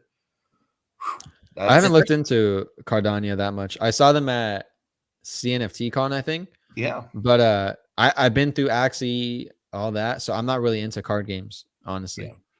Oh, okay. That was exactly where I was gonna go. I was gonna say, have you heard of Wolves of Rome? Yeah, I like them. Yeah, they're a card game too. They do have a lot of bugs in their game still, which admittedly is a bit frustrating. But I mean, we know that they're in their alpha, and we know that they're building still, and they have other cards coming out, or rather, they're not cards, but NFT collections coming out. So I'm interested to see where this is gonna go. I have a lot of fun playing Wolves of Rome. That one on the right with the blue crystals looks dope. Yeah. Honestly, Yeah. that one looks super sick. Scottish, how much rad token do you have? Oh, he's been harvesting every epoch. So every epic, you can harvest rad coin based on the terraforms, the land that you have. It also it gives you rad coin and then reserves, like different stuff. There's like toxic waste, other things like that land inside your wallet. It's pretty interesting. Awesome. So so real world gaming, you said you were into Valorant. Are there any other games that you are into besides that? Do you still play a lot? Because one thing that I noticed when I was doing cartography, right, map making for multiplayer maps, it caused me to lose my passion for actual gaming. When it became my job, it was like a completely different perspective. And so it kind of ruined gaming in a way for me like that I didn't really recover from. So dang. Yeah. I mean, for me, it's the opposite. Because I love indie games. I mean, there's a reason why I wanted to make my own. And if you asked me what I wanted to do when I was anywhere from 1 to 22 years old, I would have said, I want to make a video game. I want to be a video game developer, right? That's not really the path I went down. But now that I actually have the opportunity, and especially to do it with my other favorite thing, which is crypto, is like amazing. It's amazing. So I've always had a passion for gaming since I was as old as I can remember. And making a game and learning about like so many things, it actually makes me like, I want to play so many games now. I just played Death's Door. If you've heard of Death's Door, it's an amazing indie game. Yeah, check it out. Death's Door. And it just fuels my passion even more. Love the graphics, by the way. That's actual gameplay. And I just can't like commit that much time to playing anymore, which like makes me a bit sad, but I know it's for the best. And that's why I'm really excited to actually release Goombles multiplayer, because I'm like, I actually get to play my game and maybe even stream it and showcase it to everyone. So yeah, my passion is still there. I still play games sometimes. Right now, I'm big into Stardew Valley. I'm playing with Outlet. We're having like the greatest time playing that. It's so much fun. Absolutely smashing of a game, by the way. One single dev made this entire project. Huge player base, hundreds of thousands of views on YouTube for random content creators, not even like the company account. Like, amazing game. And yeah, I love video games. I don't think my passion will ever burn out, at least in the foreseeable future. So what does marketing look like for the next, like, let's say 3 months after, like, for 3 months and then 6 months and then a 12-month timeline? What does that look like for you? Yeah, good question. So right now, and this is actually a big question, not only for Goombles, but for NFT projects, specifically gaming projects as a whole. Right now, our marketing is not for a video game. Right now, our marketing is centered around NFT collectors that play video games. if that makes sense, right? Because we're not going to show gamers retweet for 3 Goombles. We're not going to show them, hey, our website is live. Come play Goomble Stacks. Here's the team. Here's the roadmap. And here's the facts about the game. That's not what gamers care about. They want to play a game. So right now, our marketing is strictly, and it will be probably for the next, it will probably be until our beta is out, like after our game test and all that, strictly towards the NFT community. Just today on Goombles, we made a post about starting out our Instagram. And this is going to help us reach an audience that's like actual gamers. Same with YouTube, same with TikTok, all those things. But right now, our marketing is focused towards the current community we are in, because that's our target market right now. Later, when we release our game, it'll be, you'll see a lot of like genuine gaming marketing. Example, paid ads, Facebook ads, Google ads, things like that. Showcasing the game, whether it's at events, things like that. Content on YouTube of gameplay, shorts on TikTok from the company account, as well as like we have the blockchain. We can support our creators in unique ways.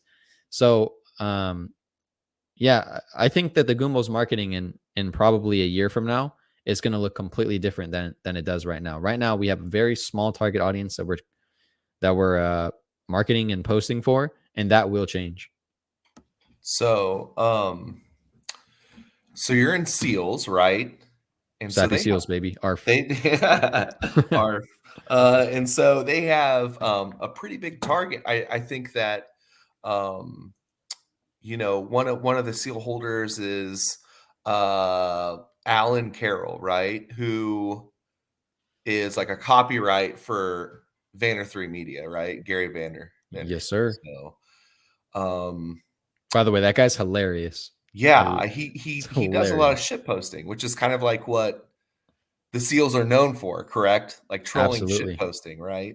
And so how you entered the space, right, was kind of, well, Wob specifically, I would say more targeted than you.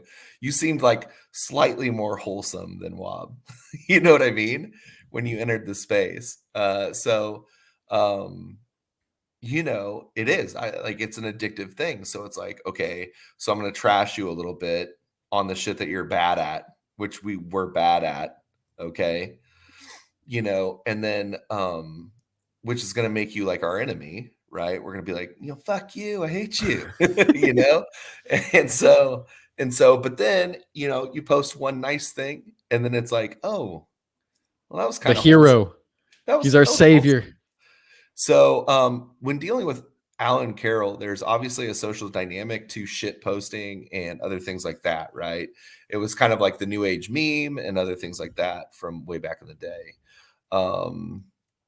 So with marketing and other things like that, is there any like kind of inroad to where maybe you could talk to him and see if he can get it into Gary V's hands? You know what I'm saying? That's possible. And actually, there's a project that I love called Nifty League who got an investment from Vayner, the Vayner Fund, which is pretty cool. Also, Matt Higgins, who was like a guest shark on Shark Tank, so that was cool to see. Shout out to Nifty League. But this is something that's possible. I probably would reach out to him on Twitter or LinkedIn, wherever. It's not like exactly something I'd want to do until I feel that we're ready. But yeah, there's definitely people that have more experience than me in the field.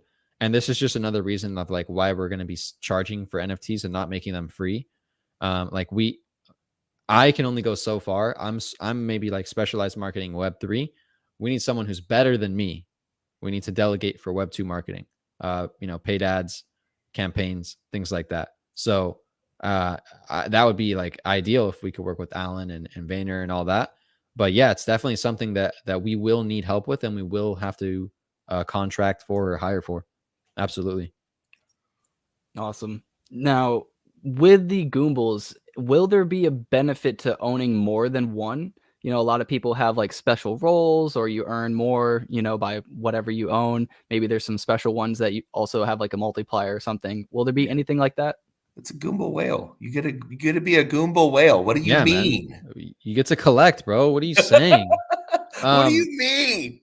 Yeah, so You know, that's actually an interesting point. And yeah, there will be perks. The one perk that I'll mention right now, which is the main short-term perk, is that if you hold one of each, so we're gonna have 3 body types in our collection: the round, the tall, which you can see in his picture, and then we have a third one that we have not released yet. So if you hold a round and a tall, then when the next 50% of the drop happens, you have a much better chance to get the third body type, which is going to be like the very rare Goomble, if that makes sense. And then obviously, you know, you'll get like the flex in Discord. There's a lot of things that we could do in game. If your wallet holds this, give you this dope banner, this dope thing around your profile, all that. Like there's a lot of stuff we could do. But the one that I'll mention right now is that it's going to give you utility when it comes to the other part of the mint. And it's also just, they're called digital collectibles. People love collecting, right? This, you know, Goombles is a game. It's going to be like an entire world you can indulge yourself in, which we're showing here, and we'll talk more about in the white paper. And it's also a collection, right? People collect because they like to, because they learn things, because they want to be a part of the community, because they want to see it in their possession, in their wallet, right? So at the end of the day, yeah, it's the Goombas are collectibles, and they'll have utility, like getting the rare stuff in game, other in-game perks like battle pass, and of course getting you the higher chance to get the ultra rare third Goomble. Awesome. So if I own like 5 of the round ones, could I be called like in Discord like a thick boy? You know what I'm saying? I think Goom Thick would be perfect, or like Okay. Thick Goom with 2 C's. I don't Yeah. know. 2 C's, 1 Q. Yeah, you'll definitely get some type of perk if you own a certain amount Okay. in Discord or maybe in other ways. But yeah, we'll have to work on that name.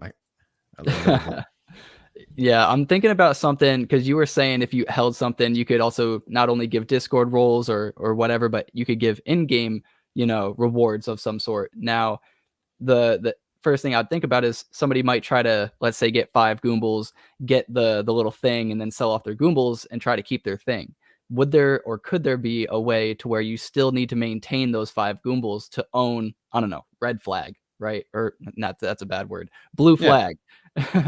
Yeah. I mean, we could do like, there's a lot of ways you could do it that we've thought about. You could do a snapshot every day, every week, everything like that. Who owns the wallet? Which wallet is associated with this in-game profile? Okay, boom, give them this, remove the old one. If like that would be the best to launch on the App Store on Apple. Now, if Apple says, all right, guys, we're allowing NFTs, then it's simple. If you own an NFT at the time, then you're going to get this special perk. When you sell it, it's going to go away. So it really depends on like the legalities of things when this is implemented. But yeah, there's ways that we could do it, which are like fast and efficient, if that makes sense. Gotcha. No, I like that. Just want to remind everybody we will be doing the whitelist spot pretty soon. Just remember, you have to be a subscriber. It does take about 5 minutes in order for you to chat after you've subscribed. So giving everybody about a 5, maybe 10-minute warning, and then we'll go ahead and get that whitelist given away. Clean, you got anything, homie? Oh, I'm literally just hanging out, watching this all go down. So, but one thing that I always like to ask is kind of like, what are some things like you could do? Like, let's say you're on the podcast a year from now, right? What's some things that would happen in order for you to be like, okay, that was a successful 12 months, you know? Like what is your ideal like target, I guess you would say, or what's your metric to claim success, you know? So are we talking like KPIs kind of Yeah, and then specifically a 1-year period? maybe like a 1-year period or something like that. Yeah. Yeah. So a few things. Number one is we want to get our collection into the hands of at least 3,000 people. So we want 3,000 unique wallets, unique humans holding Goombles. That's number one, right? We want to have those core supporters, community that's going to rock with us, hold our digital collectibles. Number two is that we want to have a game that's out that we're proud of showing and that's fun and addicting. This doesn't mean that it's multiplayer yet. This doesn't mean that it's exclusively single player. It's that game that we're proud of for our stage of development. and something that you can actually play and replay and make content and enjoy. Number 3 is I want to sell personally at least 1,000 fizzy digital products. And what I mean by that is a product that has to do with Web3 and IRL.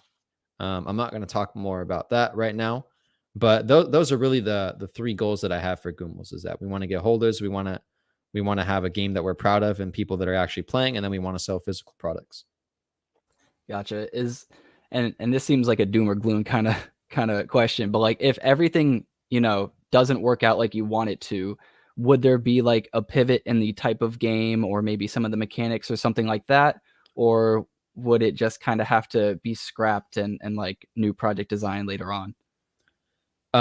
If everything, like let's say the Goombles game, not the alpha, right? Because we're gonna the game's gonna look completely different from the single player alpha to the multiplayer. It's gonna look very different. Same mechanics, same framework, but just different look and things. But if none of that goes according to plan, right? If our game comes out, we have like 5 players, then Goombles has avenues that we could take the brand. We can, rather than a game, we can become like more of a lifestyle brand. We have these cute characters. I see people on Instagram doing unique things where they're selling products, they're selling posters, they're selling lots of things like that.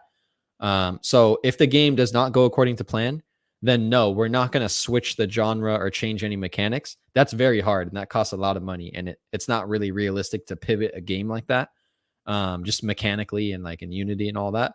But there's other avenues we can take it. But my type of thing as a founder is like, I'm burning the bridge behind us. There's no return. We're making this game, and we're going to do everything we can, whether it's guerrilla marketing tactics on TikTok, whether it's going to events, whether it's doing anything, reaching out to streamers, using my Twitter following, leveraging that to have people play the game. Like, we're going to do everything we can to make the game succeed. And if it doesn't, yeah, we'll have avenues, but we're not looking at that right now. Like, we have a job to do, and we're going to try to do that. Gotcha. I appreciate that response. I know, thinking about it not working out is always a really rough thing to think about, but I just, felt like I had to do like the exercise of just in case. But yeah, Absolutely. no, I don't think it's going to fail at all. That's not my worry. But the fact that you have a plan in your head makes me happy. Yeah. And guys, I'm not going to sit here and be like, yeah, we're for sure going to work out. We're going to be the number 1 indie game in the entire universe. Like, no, that's not realistic. What I will say is that, we're going to do everything we can to make the Goombles brand succeed. And if the Goombles brand succeeds and lots of people know about Goombles and love Goombles, then the digital collection is going to be rare. I mean, if there's only 5 players, I would be on the leaderboard at that point, right? You might get a prize. Okay. I might win a prize. You might actually. Yeah, yes. No, it should be just fine. I mean, we've seen some of the numbers for some of the other games that are out, and yeah, I mean, the other games that are coming out are still also in development, but if those are any indication, then I think Google should be fine. But we'll probably launch before like a lot of the metaverses and stuff you see. This is no promise, but the average life cycle for a game is like 3 to 5 years for a AAA quality game. So, and I don't even know what these metaverses are going to do to get users. I'm going to be honest. I don't think a lot of people are going to go to random ass concerts unless it's like Fortnite where you're already joining and everything.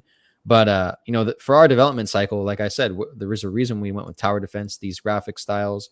We're an indie team. Like, we're not going to be out in 5 years. You know what I mean? We're going to be probably like one of the first games on Cardano that's not pixel graphics.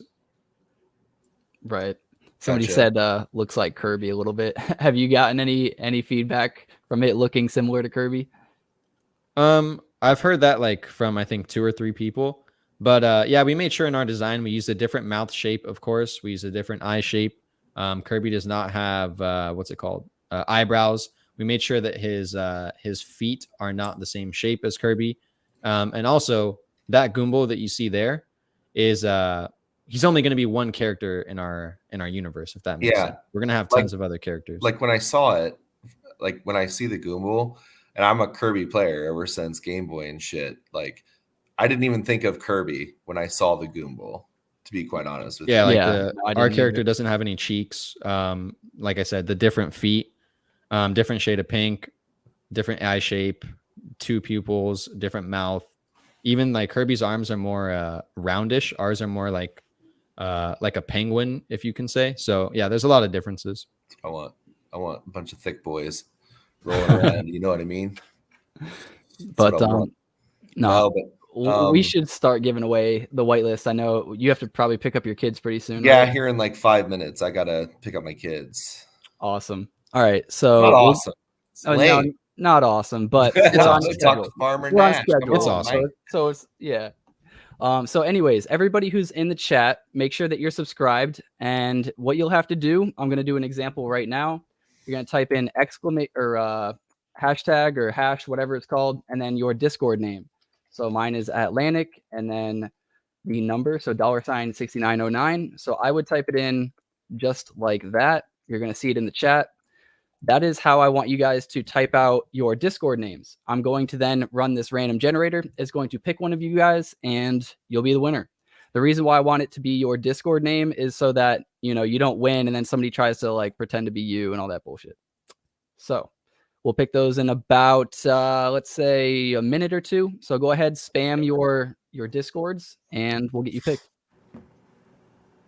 Also, while we're doing that, let's go back to the Goombles website. You guys I am not going to enter. I am personally not going to enter into this giveaway. Okay.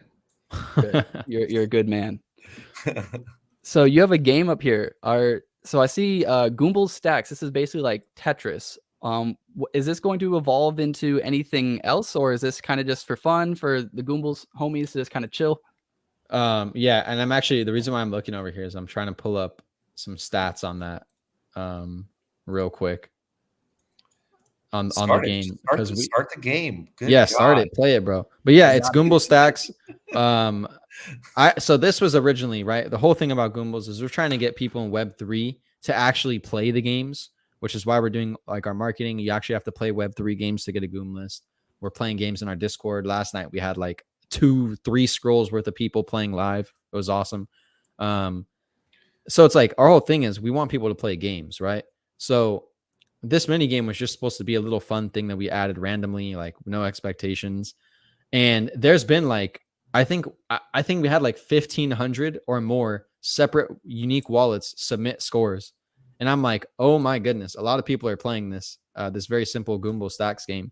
We haven't even announced what the prize is going to be, or like if there's a prize in the first place. There will be, which I kind of just said, but yeah, it's crazy. And we just wanted to add this for a little bit of fun. Just we're a gaming project, so why not have games on our website? And the thing that's amazing about it is that you see, if you go back to home, there was a few things that were like coming soon, right? So we plan to have a few more. Hit play now one more time. Yeah, you see coming soon. We plan to have a few more. So it's like we need to keep people busy and entertained while we're developing. That's where a lot of projects fail, is while they're developing, they don't engage with their community. They don't have any product for the community to enjoy. So that's like one of the reasons why we're adding mini games to the website. Gotcha. No, I love that. A kart racer game. That would be Racer, huh? Pretty cute. I don't know if that seems like a bit of a big scope for a mini game, but we'll see. I know. What, kart racer? What is that? A kart racer? Yeah. Just like Mario Kart kind of. Oh, okay. Yeah. Not this. Not the guy in the shopping cart. Yeah, but that's actually really funny. But no, what's the Smash Carts? Kind of something like that. Smash Carts, yeah. That is actually pretty fun to play. Yeah. I don't think we'll have a game of that scope in there, but yeah, we'll have some more games. We'll have prizes. We'll have events, all that, and yeah, this was supposed to be a fun thing, but apparently like 1,500 people or whatever the number is. I was trying to find it, but I can't.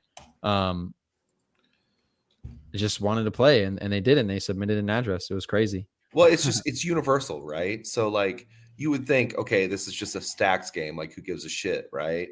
But it's like it's universally known. Everybody can play it. Everybody knows the rules of the game, and everybody can participate, right? So naturally, you throw the gauntlet down, people are going to want to like participate because they know the rules, they know the way to play, and yeah, it should be like a success, right? I mean, who doesn't like a Tetris style game? Like, I'm not a huge fan of it, but like, I'll play it for sure. Yeah, no, absolutely. And it's been really fun to like see people post their scores and everything and get involved. It was like one of the best things we added to the website. I thought people were going to be excited to see like our banner art and see the world and even the leak that I added. Oh, by the way, congrats to the winner. But no, they're like, I want to play Goombles stacks. Arrow Art won. Congratulations to Arrow Art. Yep, Long time listener. Arrow Art's the homie. Yeah. So what we're going to do, Arrow Art, I think I've messaged you for a giveaway or something before, but if not, send me a message on Discord or I'll send you a message first. Let's go back. Let me just double check where you put your, because I thought it would send me the message on here too, but I guess not. But I just want to make sure.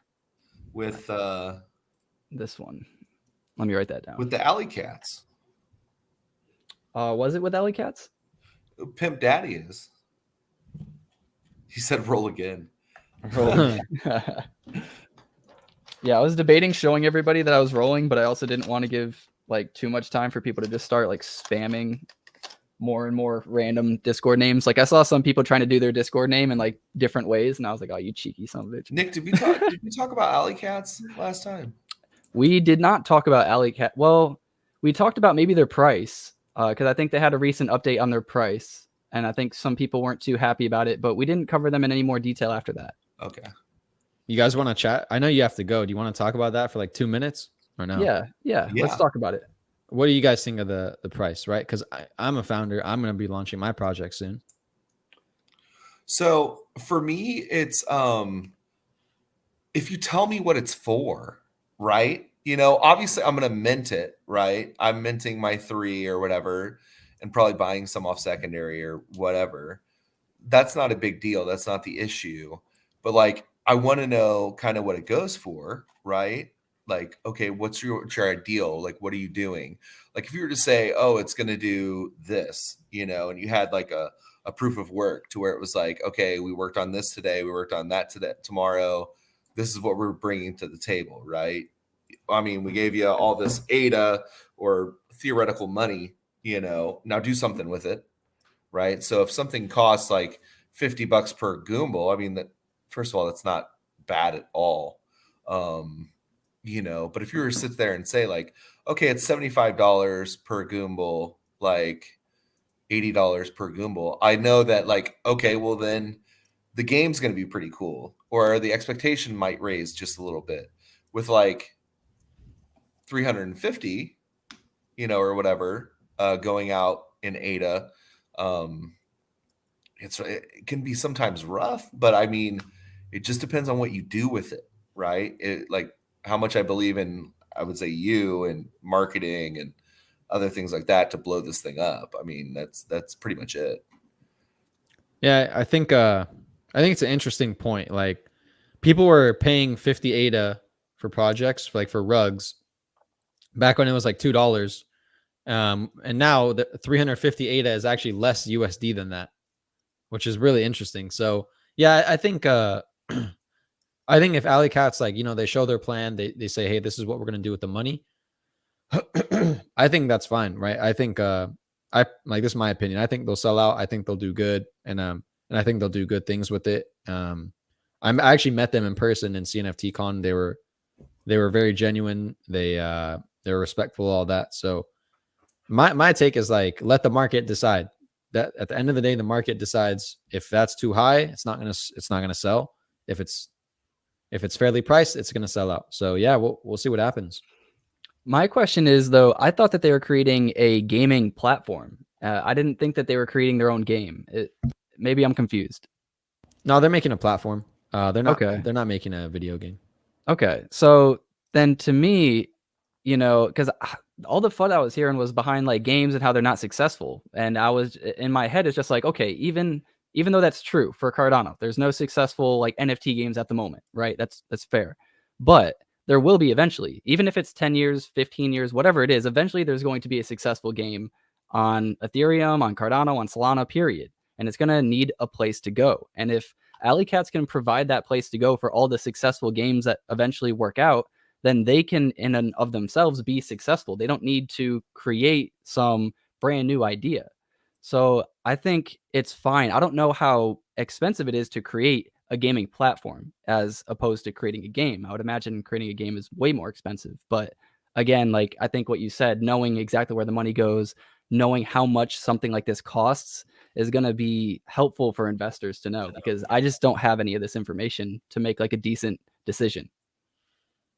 Yeah, that makes sense. And I know they're going to be like streetwear and a brand and all that too. So yeah, I mean, I guess we'll see, right? At the end of the day, let's let the market decide, and we'll see how that goes. I'm gonna mint 3 personally. That's, full disclosure. I'm not getting any like behind the table or anything. No, I'm gonna mint 3 myself. Right. Yeah. And then yeah, we'll see if the market says $85 USD is a fair price or not. But for me, it's like, well, one ADA is one ADA to me. So sometimes if it's like I have to part with like 300 plus, I'm like, oh shit, because I'm always thinking about, so I'm a long-term holder, right? So I'm Yeah, thinking, okay, well, what is this 300 going to be worth? But then I'm also DCAing. So it's kind of like it's paying for itself. And then it's just, Yeah. yeah. it's sometimes hard to part with like that much, thinking like, okay, 3 years from now, it could be X amount. You know what I'm saying? And so That's I a don't know. valid argument. But like at the end of the day, right? For alley cats or Goombles or the collector club or whoever, ADA doesn't pay the bills. Right. You know what I mean?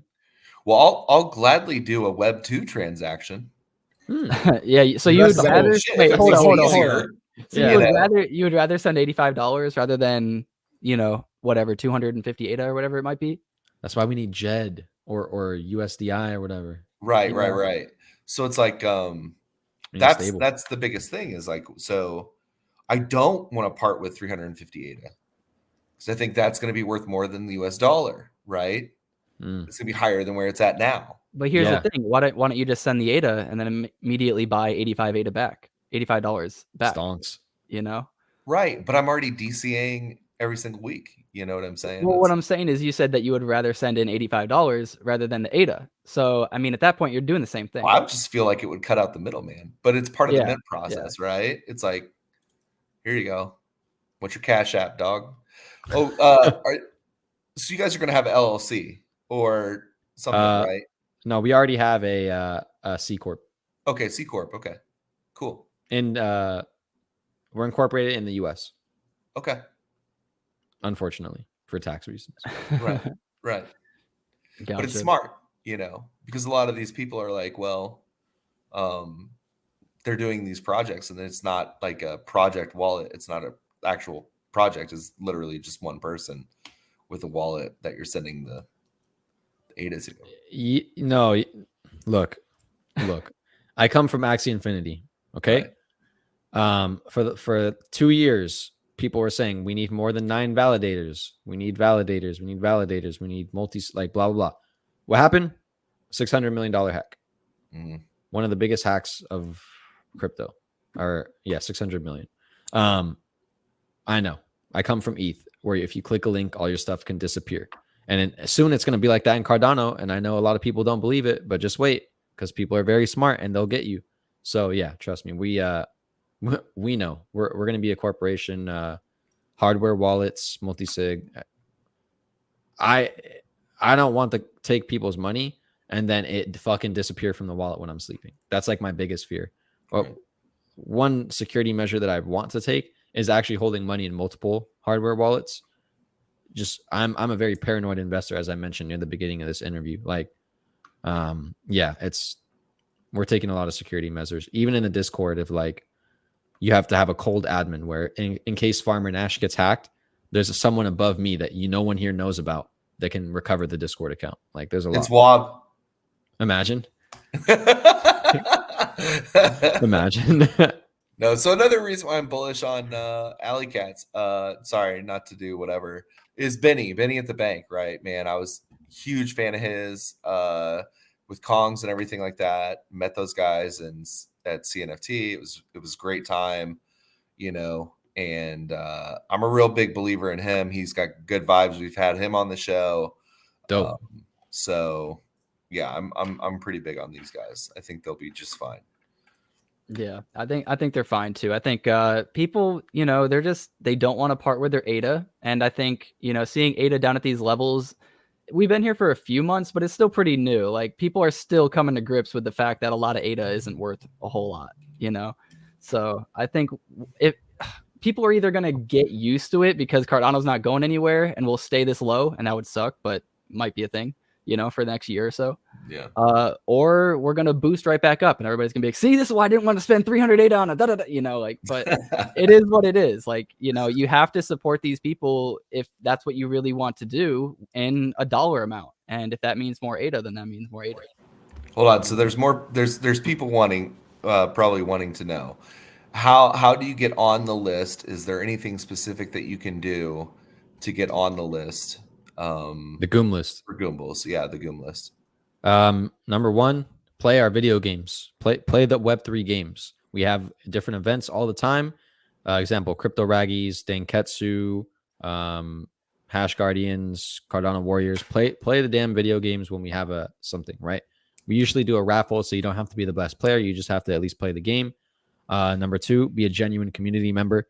We can tell who's there to grind a Goom list. We can tell who's here to like have fun and has been a part of the community. And literally just yesterday, I was giving out Goom lists. I gave out like 4 just to people who are active and genuine community members in Cardano and other blockchains. Number 3 is join our game nights in Discord. I know our Discord is closed, but if you manage to get lucky enough to find a link, then we give them out like hotcakes during game night. We just gave out 10 stag lists too, which was cool. And yeah, the 4th one is like we'll announce random things. For example, today, our latest post, we're trying to get the Goombles Instagram rolling. So literally, if you just go on Instagram, follow Goombles, and post a screenshot, you have a chance to win a Goom list there. So, but pretty much the TLDR is play Web3 games when we announce them. Cool. Sounds good. I'm sure plenty of people in the chat. Oh, we have 300. That's crazy. We had like 90 earlier today. Oh. Now you got 328. 328. Hey! Let's go. Dude, I got to go pick up my kids. I don't want to cut this short. I know we've been on here for about 2 hours. I could probably go for another, like, at least one, but I got to pick up my kids. And all good. I just want to say real quick to anybody out who's looking for a whitelist spot as well. I do have 2 being given away in my Discord for whitelist raffles. Let's scroll up a little bit. And Goombles. So we have 2 to give away. We'll probably end this drawing tomorrow or the day after. You do need to hold an Atlanick Ocean NFT as always. And yeah, so if you have any more questions, you can join my Discord. It's in the description below, as is all of the descriptions for Farmer Nash and Goombles. So if there's anything that you want to wrap it up with, guys, we're nearing the end. Yeah, here I'll go first here. Guys, thank you very much for sticking around for the 2 hours. I know it's a long time. Shout out to both of you guys for having me on. I really appreciate it. If you want to be part of an actual NFT game, not a DeFi product with a skin on it, I would love your support in Goombles. And if you believe in like kind of doing things different on Cardano, we're not really gonna do staking, any of that stuff. Our tokenomics are going to be completely different than what a lot of people are used to. Then yeah, we would love your support. Please give Goombles a follow, and yeah, we'll be launching very soon, and I'm extremely excited to leak some gameplay and do other things in the near future. So thank you so much, everyone. Awesome. Thank you so much for coming on, man. And yeah, thank you.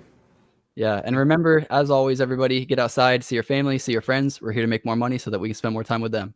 Until next time, guys. Peace.